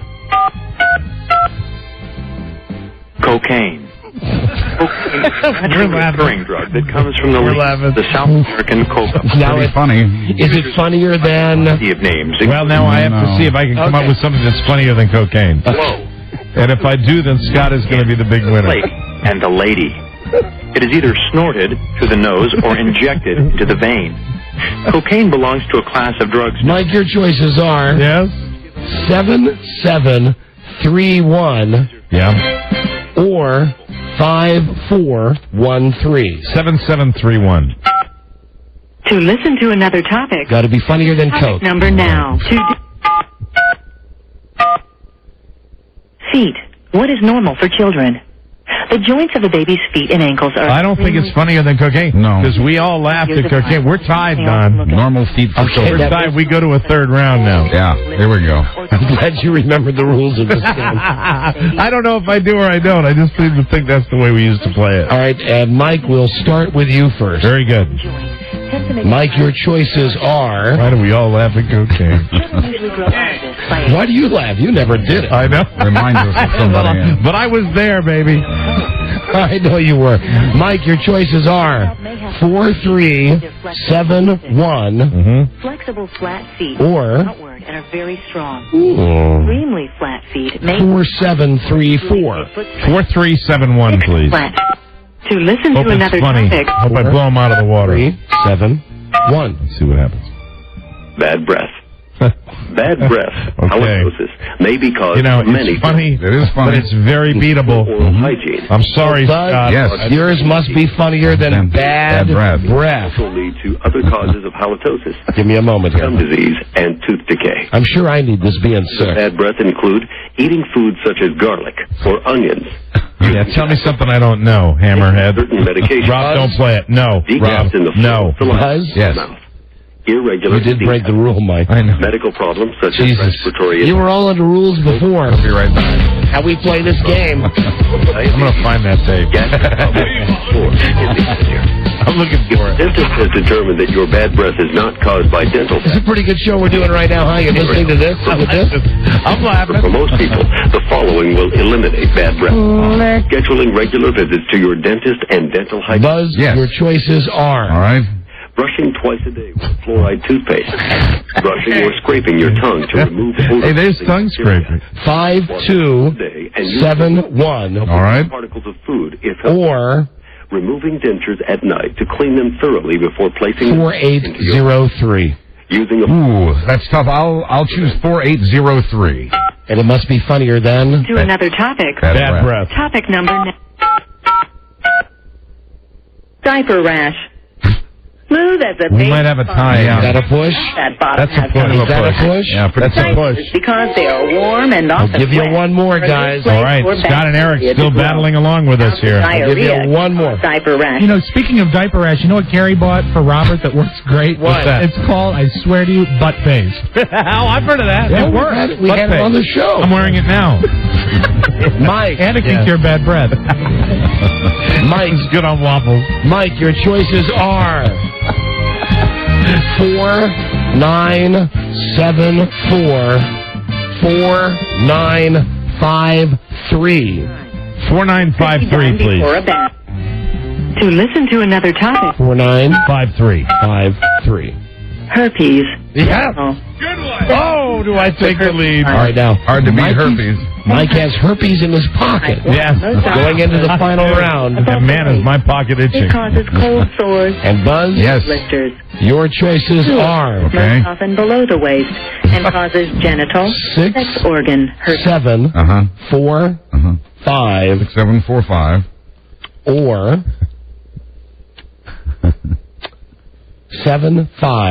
7-5-5-5. I've got to go with 7555. And on the buttocks or thighs. Funnier than Herpes. Please enter the topic. Pronated foot. Herpes wins. Turn or rotate the foot. Herpes I always wins. Edge is Scott and I full. win. winner. Wait. Herpes, the big winner Once today. again, if you guys kept score, who had what as we went through all of those? Do you remember what yours were? You know, I had bad breath. I had herpes. Don't isolate those, please. Buzz had pronated foot. And what do you have before, Buzz? I don't know. Sleepwalking. Sleepwalking. We had incontinence in men, blood pressure, dandruff, phobias, adult daycare, diaper rash, and then Rob mentioned butt paste. I think all in all, it was a pretty damn fine segment. I do like the way the man on the hotline says, cocaine. Cocaine. For some reason, that cracked us all up. Why, that's not funny. That's not, but it is. It is. Let me just do what? Hello and welcome. Give away the prize here in a Information second. Library. Cocaine. If this is an emergency, please No, it's hang not. up and Oh. call 911 or your healthcare provider. Let me just try one in Spanish. Okay, If very you good. would like to continue listening to the Health Information Library in English, press 1. We tried playing this game one day with 911, but they were not el número del amused. tópico que desea escuchar, marque ese número de 4 dígitos ahora. O marque 1000 para escuchar las instrucciones y una... Come on. We just want to hear a funny disease in Spanish. Oh, come on, honey. What do I got to do? See, I didn't understand the instructions in Spanish. You have an American Pero phone. no recibí las instrucciones que marcó. Por favor, marque el número de 4 dígitos del tópico ahora. I'm going to try it once more. See if there's anything in there about excessive lip bleeding. 5 is... Vemos que esté teniendo problemas. Por favor, espere en la línea... Oh, shit. Oh, God. We're putting you through to a Now they put you on the professional music. in Spanish. What, Hello, and welcome to the Health Information Library. If this is an emergency, please hang up and call 911 I want or your Spanish. healthcare provider. If you would like to continue listening to the Health Information Library Hold on. in English, press 1. Don't press it. Okay. Si desea continuar escuchando a la Biblioteca de Información de la Salud en español, marque 2. 2. Hit 2. Dos. Si sabe el número del tópico que desea escuchar, marque ese número de 4 dígitos ahora. O marque 1000 para escuchar las try the number. instrucciones y... Sangrado nasal. Las causas. El sangrado de la nariz. Hold on again. I think it's hemorrhoids. Los niños son 2 veces... Dude. Lo siento, pero no recibí las... Oh, God. Why don't they just speak English? Then it wouldn't be funny That's to hear true. the Spanish. It still would be pretty funny. Sentimos que esté teniendo problemas. Por favor, espere en la línea mientras transferimos su llamada a una enfermera registrada. Pronated Oh. Man, if you're Spanish and you can't speak Spanish. Now, I found one that I'm pretty sure... Hello, and welcome to the Health Information Library. Okay. If this is an emergency, please hang up and call 911 or your healthcare provider. Want to hear laxatives? If you would like Yes. to continue listening Are you trying to the get Health the Information figure out what the Library in instructions English, are in press Spanish? 1. Yeah. Okay, Si desea continuar escuchando a la Biblioteca de Press Información 2. de la Salud en español, let me call the restaurant.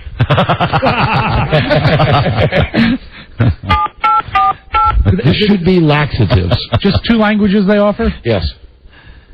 Laxatives. Come on. What about Russian? Laxativos. we're sorry you're having problems.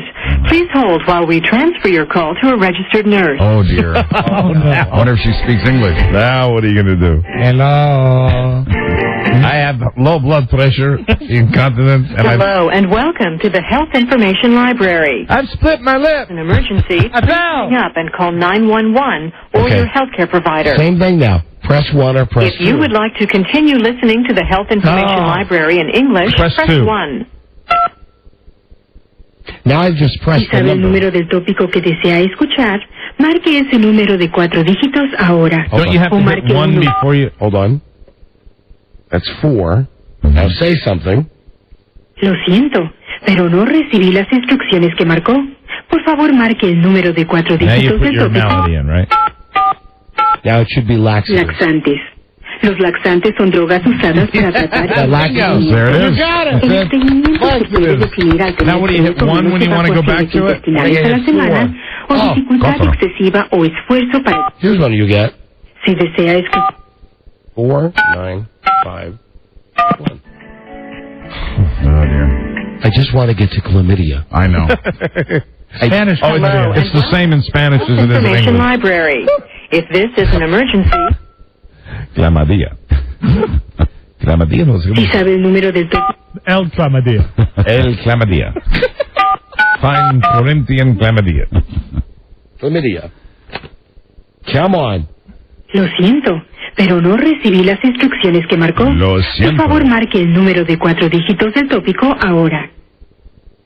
What? If only we understood. 4, 9. We could save the world. Clamidia. La clamidia es la enfermedad normalmente más común. De hecho, la clamidia se presenta más frecuentemente entre... All right, let's hear that one more time. Si desea escuchar otro... 4, 9, 5, 1. Oh! Well, we heard it one time. Clamidia. That means But it is the same thing. Yeah. the guy that Mike was playing That would for, be Scott. Scott, who I don't see on the telephone anymore. Well, then if Eric's the only one left standing, he wins. I don't see any of the guys on the phone anymore. Chlamydia. Somebody has won the Simpsons customized soda vending machine with Stan. Chlamydia. Chlamydia. And that is from Fox Television. Very good. Not really sure who won, though. Chlamydia. Yeah, some lucky listener. We all did. We all won. Hello? Any idea? Hey, hi, Beth Ann. Oh. Hey, Beth. Get that. We hung up on you. Chlamydia. Chlamydia. Chlamydia. Hello? Hey. The topic you have chosen is chlamydia. Any idea what happened to the guys that were on the phone? Oh, we got him. Yeah, we got Thank you. Yeah, we're working B.A. hard back here. Yeah. I know. Without Joe.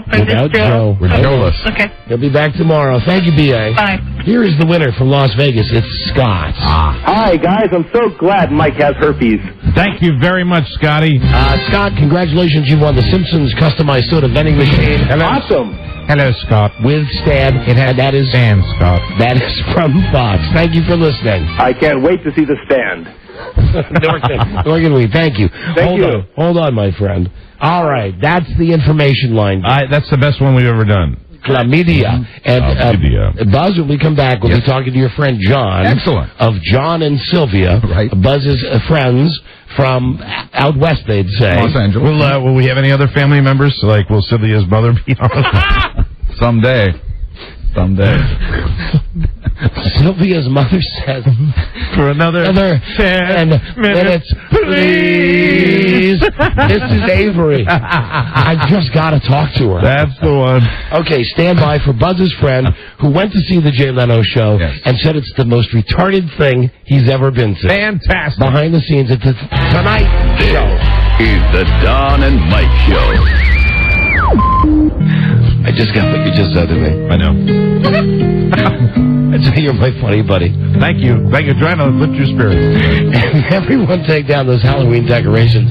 It's officially time to get into the spirit of the holiday season. So buy some bright flashing lights to decorate your home. Spray some fake snow on your windows and get some OnStar personal calling minutes so you can wish your family a happy holiday no matter where you're headed. OnStar Personal Calling is a hands-free phone that's built into your OnStar-equipped vehicle. Voice-activated dialing and hands-free operation lets the whole family wish Grandma happy holidays from inside your vehicle. It's easy to use when you want to make a call. You just call out the number or shout out a pre-programmed name tag like, call Poison.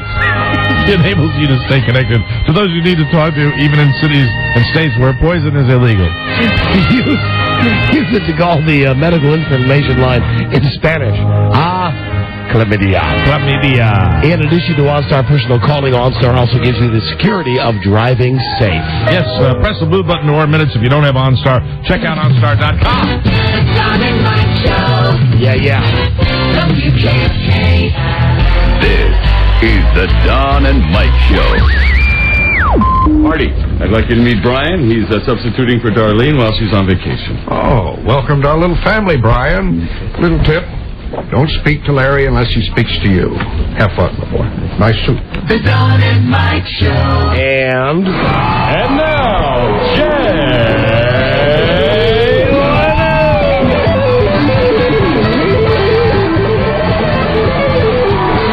you got to tell us about this friend of yours, John. I have known John for 20 years at least. We met in San Diego when we were both working in radio there. Hold on, Buzz. Yes? I'm so squirrely. Hold on a second. The Don and Mike Show. You got to rejoin like that. We're not on there. Then we got to play this thing here. The Shameful Joy Boys, Don and Mike. All right, so as I was saying, Buzz, tell us about your friend, John. John and I met about 20 years ago in San Diego where we both worked at the same radio station, and he's been my best friend ever since. So you go all over to visit this guy. Is this guy you visit down in Texas? He used to live in Texas. Sylvia. Recently moved to Los Angeles. All right. Had a chance to go see The Tonight Show, and it was an amazing experience, I guess.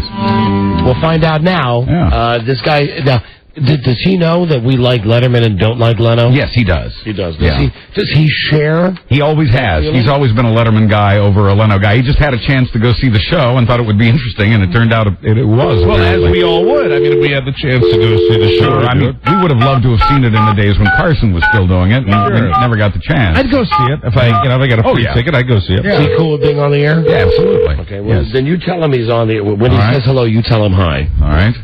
This is Buzz's friend, John. John. Hello. Hello, John.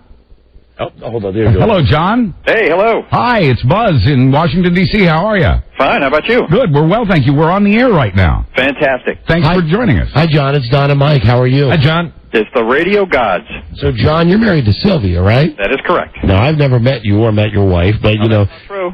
Oh, have we really? Yes, we've met at least once before. Really, when? On a Thanksgiving when you guys were first in D.C. Wow. That's some time ago. Sorry, I don't remember that. I do remember, though, constant talk from Buzz about always going to see John and Sylvia. He's always talking about going to see you guys. Right? Yeah. Before we get into you being on the Tonight or at the Tonight Show, you ever swap with Buzz? No. No, it never happened? Never happened. Never happened. Never worked out a deal. You know, any friend of Buzz, we always have to ask. You understand that? No, I completely understand. Okay, so you go to see the Jay Leno show, and Buzz was telling me, here's the reason I asked if you could be on the show. Buzz was telling me all the stuff that happened to you, and I said, you know, this is great, exactly what we want, behind-the-scenes stuff. Now, keep in mind, Rob went to see Letterman a couple years ago and told us how jive it was backstage at Letterman before he goes on.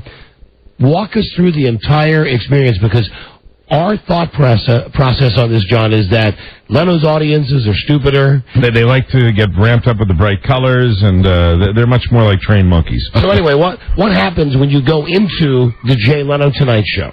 Well, we got into studio, I would say, about 45 minutes before the show started taping, which is at 4:30 Pacific time. So we got in there about 3:45. And, not much is going on. And then, like you guys say, there's hundreds of lights in there, and the high-definition monitors are on. So, of course, you're a little distracted by all that. There's a lot of stuff going on in the studio, and it's all kind of interesting. The most important thing that happened next was that Jay came out, dressed, in street clothes. This happened at about, I'd say, 15 minutes before the show started. Right. So he's still in his street clothes 15 minutes before the show started. Is he wearing like a jean jacket to show he's a regular guy? Yeah, exactly. Okay. And he comes out, and you could tell right away that he's done this just way too many times, He's like a little too cocky. Well, they're just bored. Wow. He's like, hey, everybody, hey, everybody, hi, it's Jay Leno, that. Which goes right through you. So does he do any kind of a warm-up at all, or? No, he absolutely just introduced himself. He said, these are going to be the guests on the show tonight, and does anybody have any questions? And some guy in the front row jumps up and says, yeah, can I get a picture with you? And he says, sure. So now the whole audience, 350 people, are kind of sitting in our seats watching somebody else getting their picture taken, which is the most boring thing in the world. Okay, all right, good. I mean, right? Right. Yeah. And so he says, any other questions? And, of course, now a whole family wants to get up and get their picture taken. Oh, my God. So, geez. So here Casual we go. Jay. Yeah. So here we are. And Jay's making goofy faces while the picture's being taken. Yeah. And, yeah, here you go. Since I'm bored, I don't want to do it. I really don't want to be here. Maybe. And I think that if he'd have spent 15 minutes out there, we'd have had, 15 pictures taken, because that's all anybody really wanted to do. All right. So he was done with that, and he said, I got to go get ready. So he takes off backstage, and out comes the warm-up guy. The warm-up act is what they call it. Sure, a comedian. Yeah, and I am really sorry that I've forgotten his name, because in hindsight, this was the funniest part of the whole afternoon. All right, good. He's totally loose, very engaged with the audience, very hip.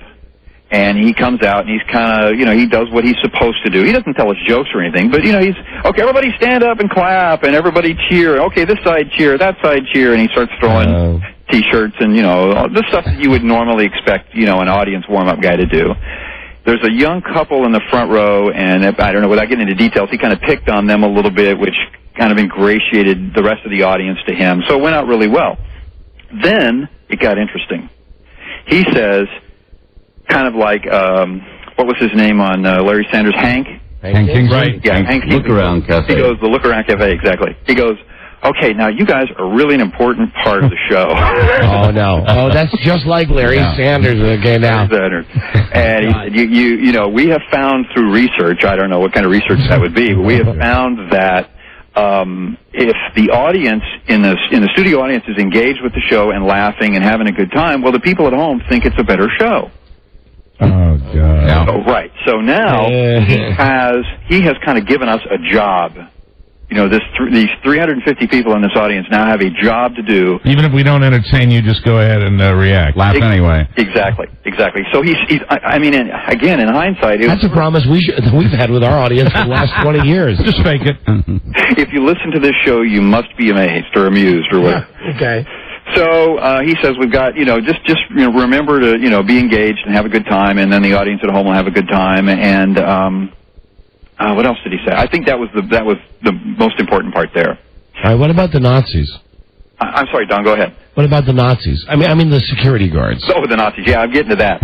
So the show starts, Jay comes out, does his monologue. Everybody in the first 3 or 4 rows is told, jump up when Jay comes out. Okay, this is a good point. Yeah, and stand around the little stage that he comes down to, and Jay will high-five you and shake your hand and all this. So that's sort of a pre-produced sort of... Isn't it funny that they have to instruct the audience, Jay will come Jump up down. and stand up and Jay will high-five you. Well, right, it's a guaranteed standing ovation, right? Right. Okay, so there you go. And the show starts, he does his monologue, which is traditionally not funny. Right, as always. And, he didn't break with tradition while I was there. All right, good. And we go to our first commercial break, and the band, Kevin Eubanks, they break into a rap song.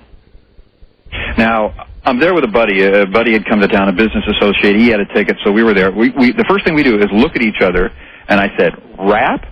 And my buddy goes, man, these guys do not know their target audience. At least in the audience, at least in the studio audience. Let me guess, was the percentage of audience members 95% white? Yeah, I was going to say about... I thought you were going to say 95 years old. White and uptight? I was going to say between 30 and 50 would cover, 90 to 95% of the audience, 95% white, and I guess apparently middle class, people, and we want to be engaged with the show based on, the Hank Kingsley guy who comes out and says, clap at the jokes. And we're just looking at each other and, okay, well, then we do the next segment. Oh, the security guards. Well, hold on. Before you talk about the Nazi security guards, how is the audience, now, the music that they're playing, is it loud? Is it deafening?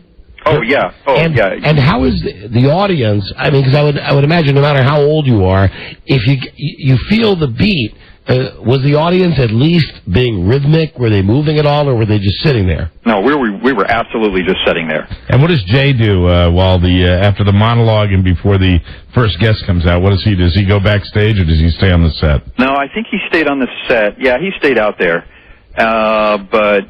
Again, it would have been better if he'd turned the music down or something and come out and chatted with us or did some of his old stand-up routine or something that would have been better than what we just saw. Yeah, but that's like the whole dumb thing. That's my thing with FedEx Field going to a Redskins game, that they think that they've got to pipe in the stuff that's young and hip that will keep you on the edge of your seat. But didn't the loud music actually silence the audience? Oh, absolutely. There's nothing else to do. You can't talk. Okay, just like at the Redskins game. Right, exactly. And what about the security guards? I called them Nazis, my word. No. Well, yeah, that was the email I sent to Buzz about this. But this was the most amazing thing. Now, again, I feel like from a show business standpoint, you would want the audience to feel loose and comfortable and having a good time. Right. So we go to the first commercial break, and all of a sudden, out of the corners of the room come these uniformed security guards. And, they look like your typical military-type person or police-type person. And 3 or 4 of them get right in front of the stage. And obviously what they're trying to do is keep somebody from just suddenly jumping up on the stage. Right, God forbid. And 2 or 3 of them are based, strategically based through the audience. And there's this one guy I notice. He's standing down in front. He's got his legs spread in almost a combat-type stance. And you know what you do when you have a pitcher's mitt in your hand, but you don't have a baseball? You kind of use your fist to... Yeah, you do some of that thing. Yep.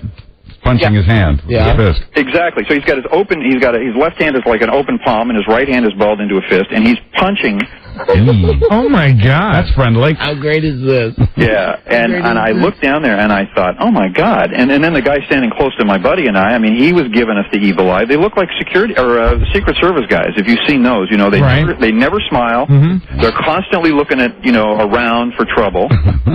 And that's what these guys were doing. Protecting Jay. Yeah. So, to sum up the experience thus far, Jay comes out, says hello, gets forced to have a couple pictures taken, leaves. The warm-up guy comes out and says, whatever you do, laugh at everything that Jay says. Then Jay comes out and tells the monologue. The unfunny monologue takes they go to commercial break and the security guards come out, pound their fists. After they play the loud rap music that no one can hear over, makes everybody stifled the energy of the audience. Feel uncomfortable anyway. Wow. Now, when the guards came out, how many guards were there in total that came out into the stage and theater area? There was at least 3 across the front of the stage. And, everything looks bigger on TV. It's not big. Right, of course. It's not that big. And so there's 3 guys guarding the stage. There was a guy standing, of course, because I'm, almost 50 years old and very unhip, they put me and my buddy at the upper back part of the audience. We were in the very last row. Yeah, not a chance you'll get the high five, Jay. No. And that's cool. I mean, I don't care about that. But there was one guy standing near me, and so there was 4 that I could see. Based on that number, I would say there was at least 2 more that I couldn't see. So half a dozen security guys. Exactly. Wow. And how did the date end? When you got to the end of the show and Jay was done, did anybody come out and say thanks or watch for yourself on TV, or did you have, or did you try to sell stuff? What happened at the end? No, it was over. I mean, we got up and left. Everybody just cleared out. Boom, we were. And who were the guests? Who were the guests on the Leno show? And technically speaking, what happened was, they do the 2 guests, the music group, and then when the taping is officially over, they tape, I guess, promos, that run on the stations. Okay. At night before the show. So there's a couple of quick little tapings like that. And then it's over, and then everybody leaves, and it's gone. The guests were Nicolas Cage, Jennifer Tilly, and the musical group was Wilcox. And how were they, and how was the group? I thought Nicolas Cage, I really have respected the movies I've seen of him. Yeah. But it was, I don't know, I just wasn't entertained. You just had a terrible time at the Tonight Show, didn't you? Do you think someone not as smart as you, John, would come back from this experience and say it was not great? Do you think someone maybe 40, 50 IQ points below you would go to this and say, this is the greatest entertainment experience I've ever enjoyed of my life? Well, you know what? Based on the number of security guards I saw there, yes. What was the mood of the people as they departed the studio? Was it genuinely an up crowd as they were like, wow, look what we just saw? Or were there more people like you? No, I didn't. I didn't see that anybody was real excited. We were over. I mean, I don't. A lot of this is in hindsight. You have to understand because it goes by pretty quick. But I know about halfway through the show, I started looking at my watch. Oh man, like a bad movie. Yeah, exactly. Oh, that's exactly. bad. John, that's it. We got to go to your friend Buzz's news now, John. Thank you for that update on the Jay Leno show. Behind the scenes of the Tonight Show. That's very interesting. Thank you guys for having me on. It's been so many years. We got to do this again sometime. You really never have swapped with Buzz. No, we haven't. But I got plenty of stories I can tell you. Oh, we'll have to rebook you. Can you tell us 1 in 10 seconds? Yeah, I think the first time Buzz, Mrs. Burbank, and myself all went out somewhere, we went to a nude beach. Oh, that's it. That's 10 seconds. Yeah. You rock, John. Way to go. All right, sorry, Buzz. Way to use that time, John. I'm so sorry, Buzz. Don't be sorry. Nice talking to you, John. Take care, man. Bye-bye. Bye, dude. Bye-bye. Went to a nude beach. Yeah. Buzz. He is horny always. In a world where owning a radio was strictly forbidden, one man found a way to bring good news to his people. He made it up. Your friend was a good interview. Good interview. Oh, good. I'm glad you thought so. The key to a good interview is a great finish. He had a great finish. He did. Buzz, what is your nude beach lead story today on the nude beach news and comments nude beach? Today, the Bush administration flushes out its colon. Powell. Oh, okay, funny guy. Stay tuned for news and comments, coming up on the Don and Mike Show. Beach, that was very Nude Beach professional.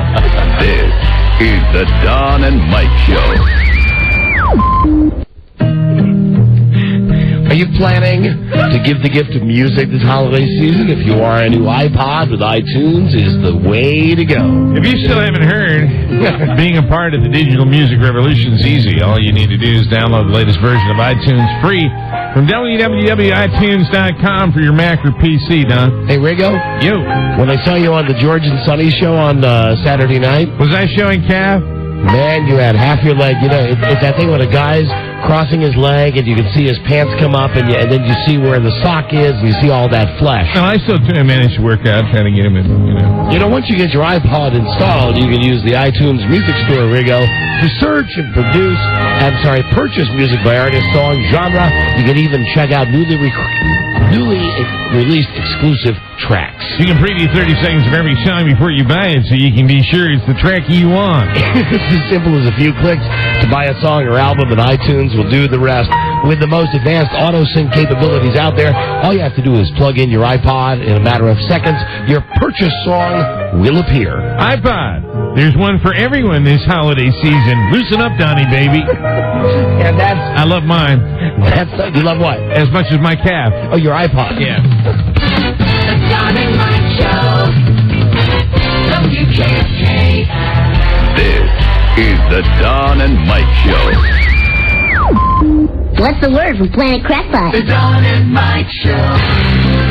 A big part of the Salt Lake City scene. The Don and Mike Show. Not really. Not anymore, friends. You can find out the markets that we're in and the times we're in. We got a nice affiliate list, www.donandmikewebsite.com. It's our official website. It's the website everybody's talking about.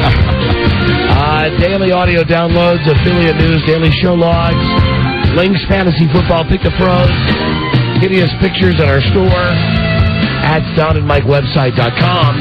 Time now for Buzz's News. Buzz is brought to you by Smoke Break. This is good. Smoke.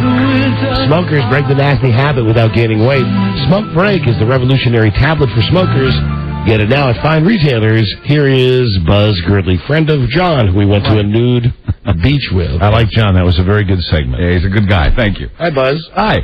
To the surprise of absolutely no one, Secretary of State Colin Powell has resigned from the Bush White House. Man, they're all jumping like rats off a sinking ship. Sure are. But, I mean, the ship just won. Right. I don't get it. With that? I don't get it. Since the invasion of Iraq, Powell has seemed less than enthusiastic about the administration's foreign policy. His departure makes way for the much more enthusiastic Condoleezza Rice to step up to the cabinet from her role as National Security Advisor. We'll finally be able to use all those glare jokes.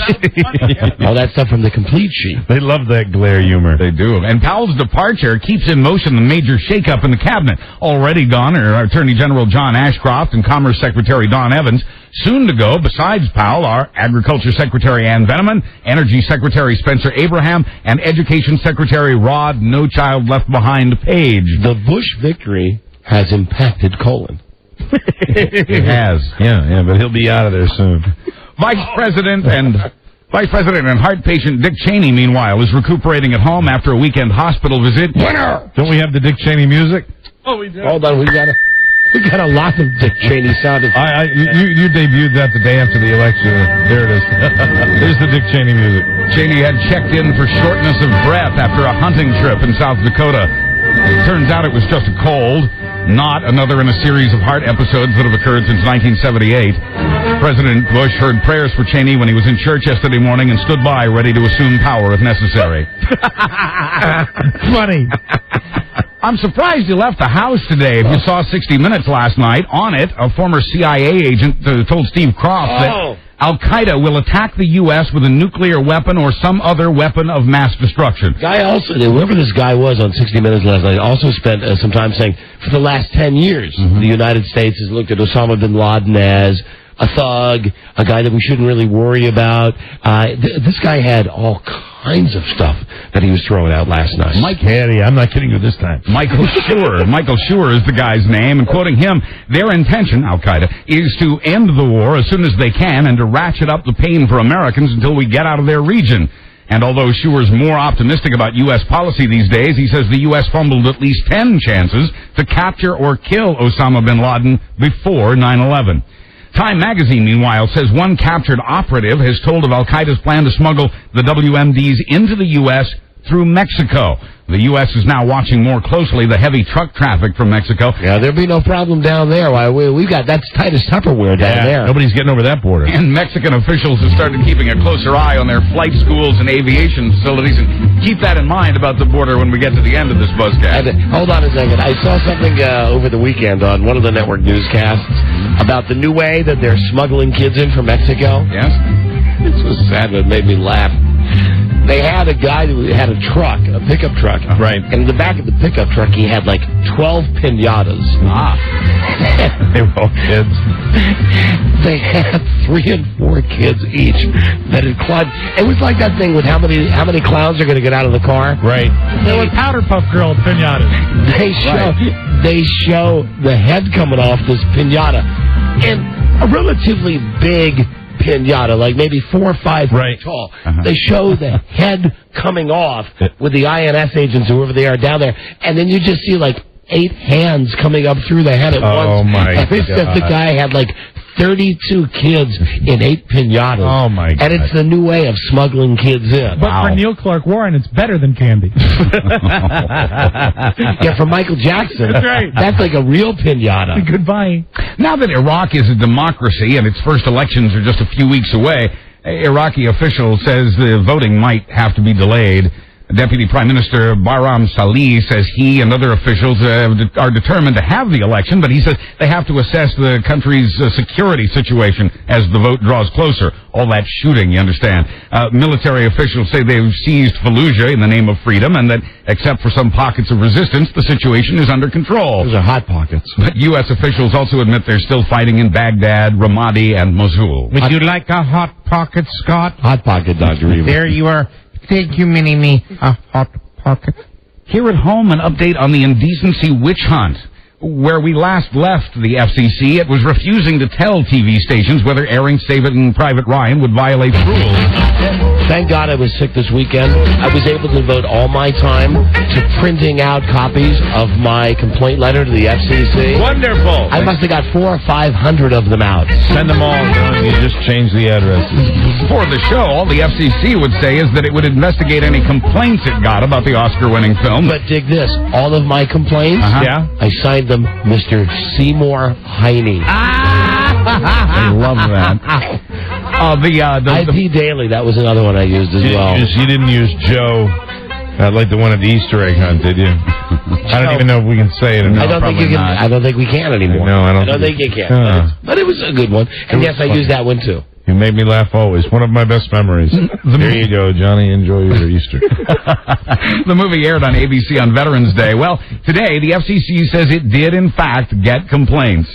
A conservative Christian group called the American Family Association, or Nazi for short, flooded the FCC with complaints about the violence and the language that often comes with violence. Now, Buzz, I want to quote Buzz here. Because anytime you ask, when Buzz is ill, he always gives you a percentage. I want to say that I'm about 72% operating today. Okay. So I'm not quite 100%. All right. But I'm still detecting a bit of cynicism from you with this news. No, that's the culprit. I don't think we're getting fair and balanced news. You know, You're probably just feverish. You know how much I like Buzz, but I will tell you I do think that he's a little bitter.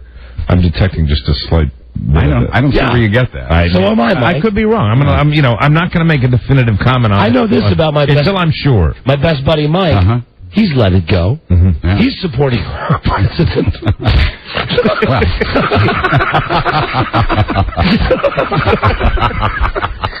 That's like a Simpsons laugh we just had. But it was a real... That's a Simpsons laugh right there. Oh my God. Hold on, I told you. All right, don't have the aneurysm here. I'm okay. My God. I am. The FCC... Of course I am. The FCC has TV stations so frightened about airing anything even arguably objectionable, a third of ABC's TV stations chose not to air the movie.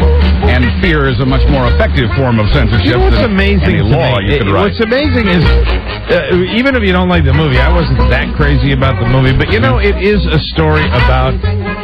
really the greatest generation, as Tom Brokaw says, and it's a story about heroism, and it's ridiculous. This is what is wrong with the FCC, that you certainly could make an argument that in context, it's okay to have that on, it's okay to have the violence, have the F-bomb, but the FCC has ruled, because Bono said the F-word, you can't say it no matter what the circumstance, no matter if it's with the best.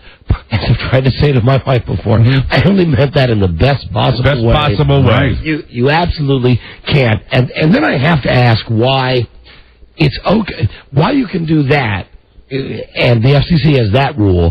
Then on the other hand, and again, they're just words. That's the thing that's really starting to piss me off about this. Right. It's just a word. It's like fire truck. It's a word that starts with F and ends with K. Fire truck, okay? I'm watching the last part of the Notre Dame game. Okay. On Saturday, just I'm flipping around, sick, nothing better to do. Right. And I see that Notre Dame is lost. I'm not a big college fan, but I'm following it.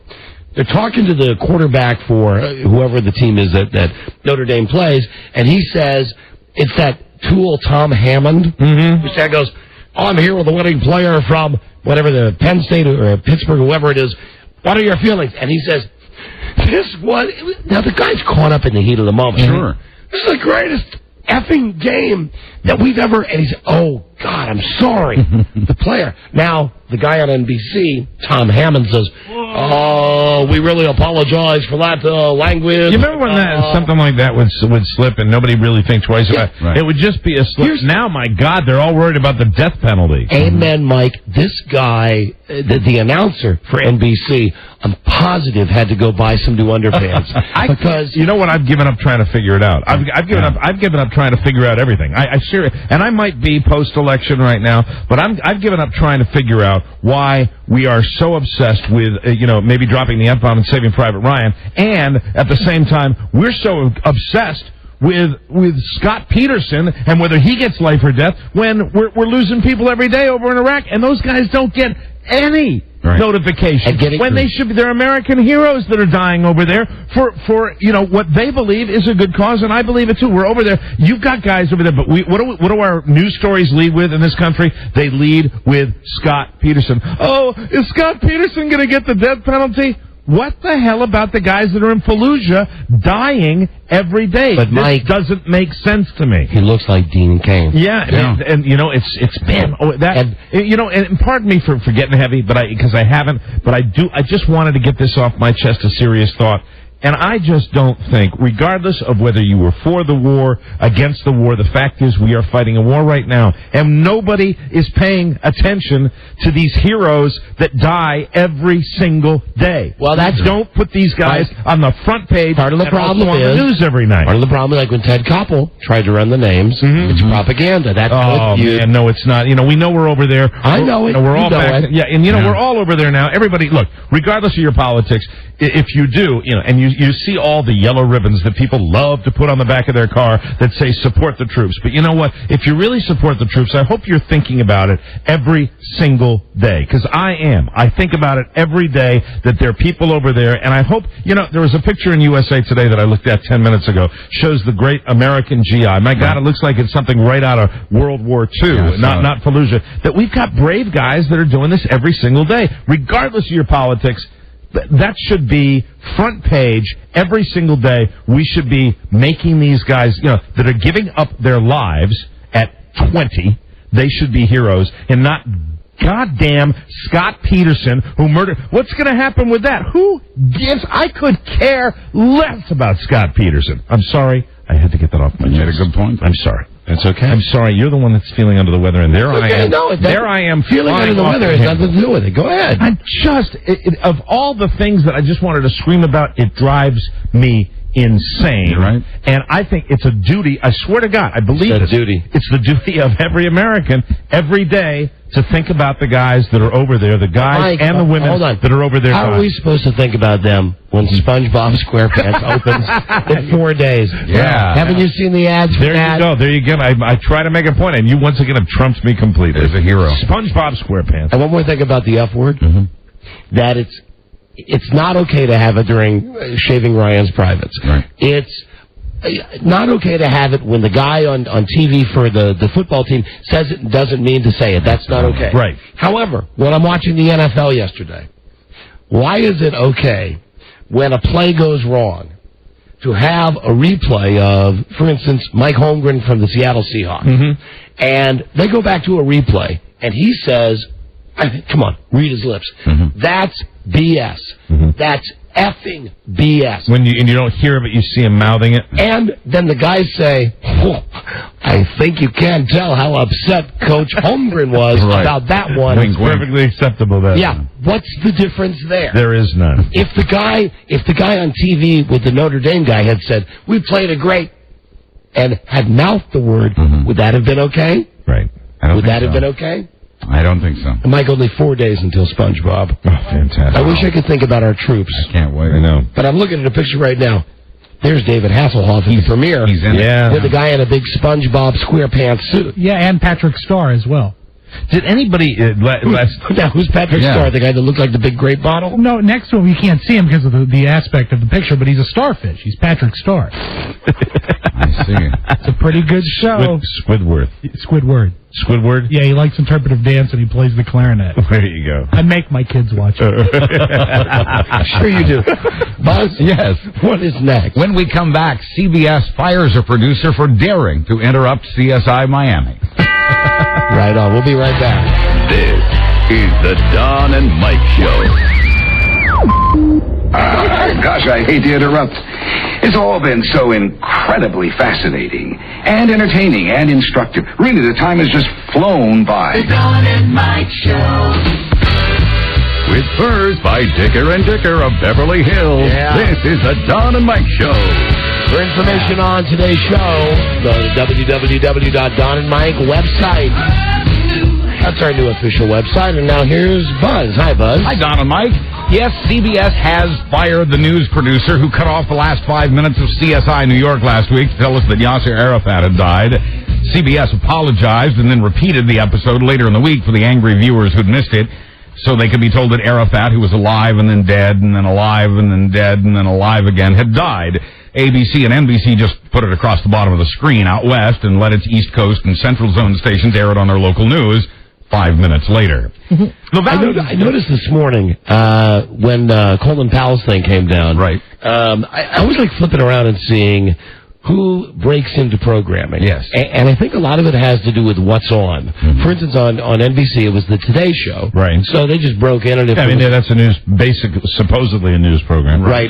CBS broke in with that guy with the big feathery hair, the guy John Roberts. John Roberts.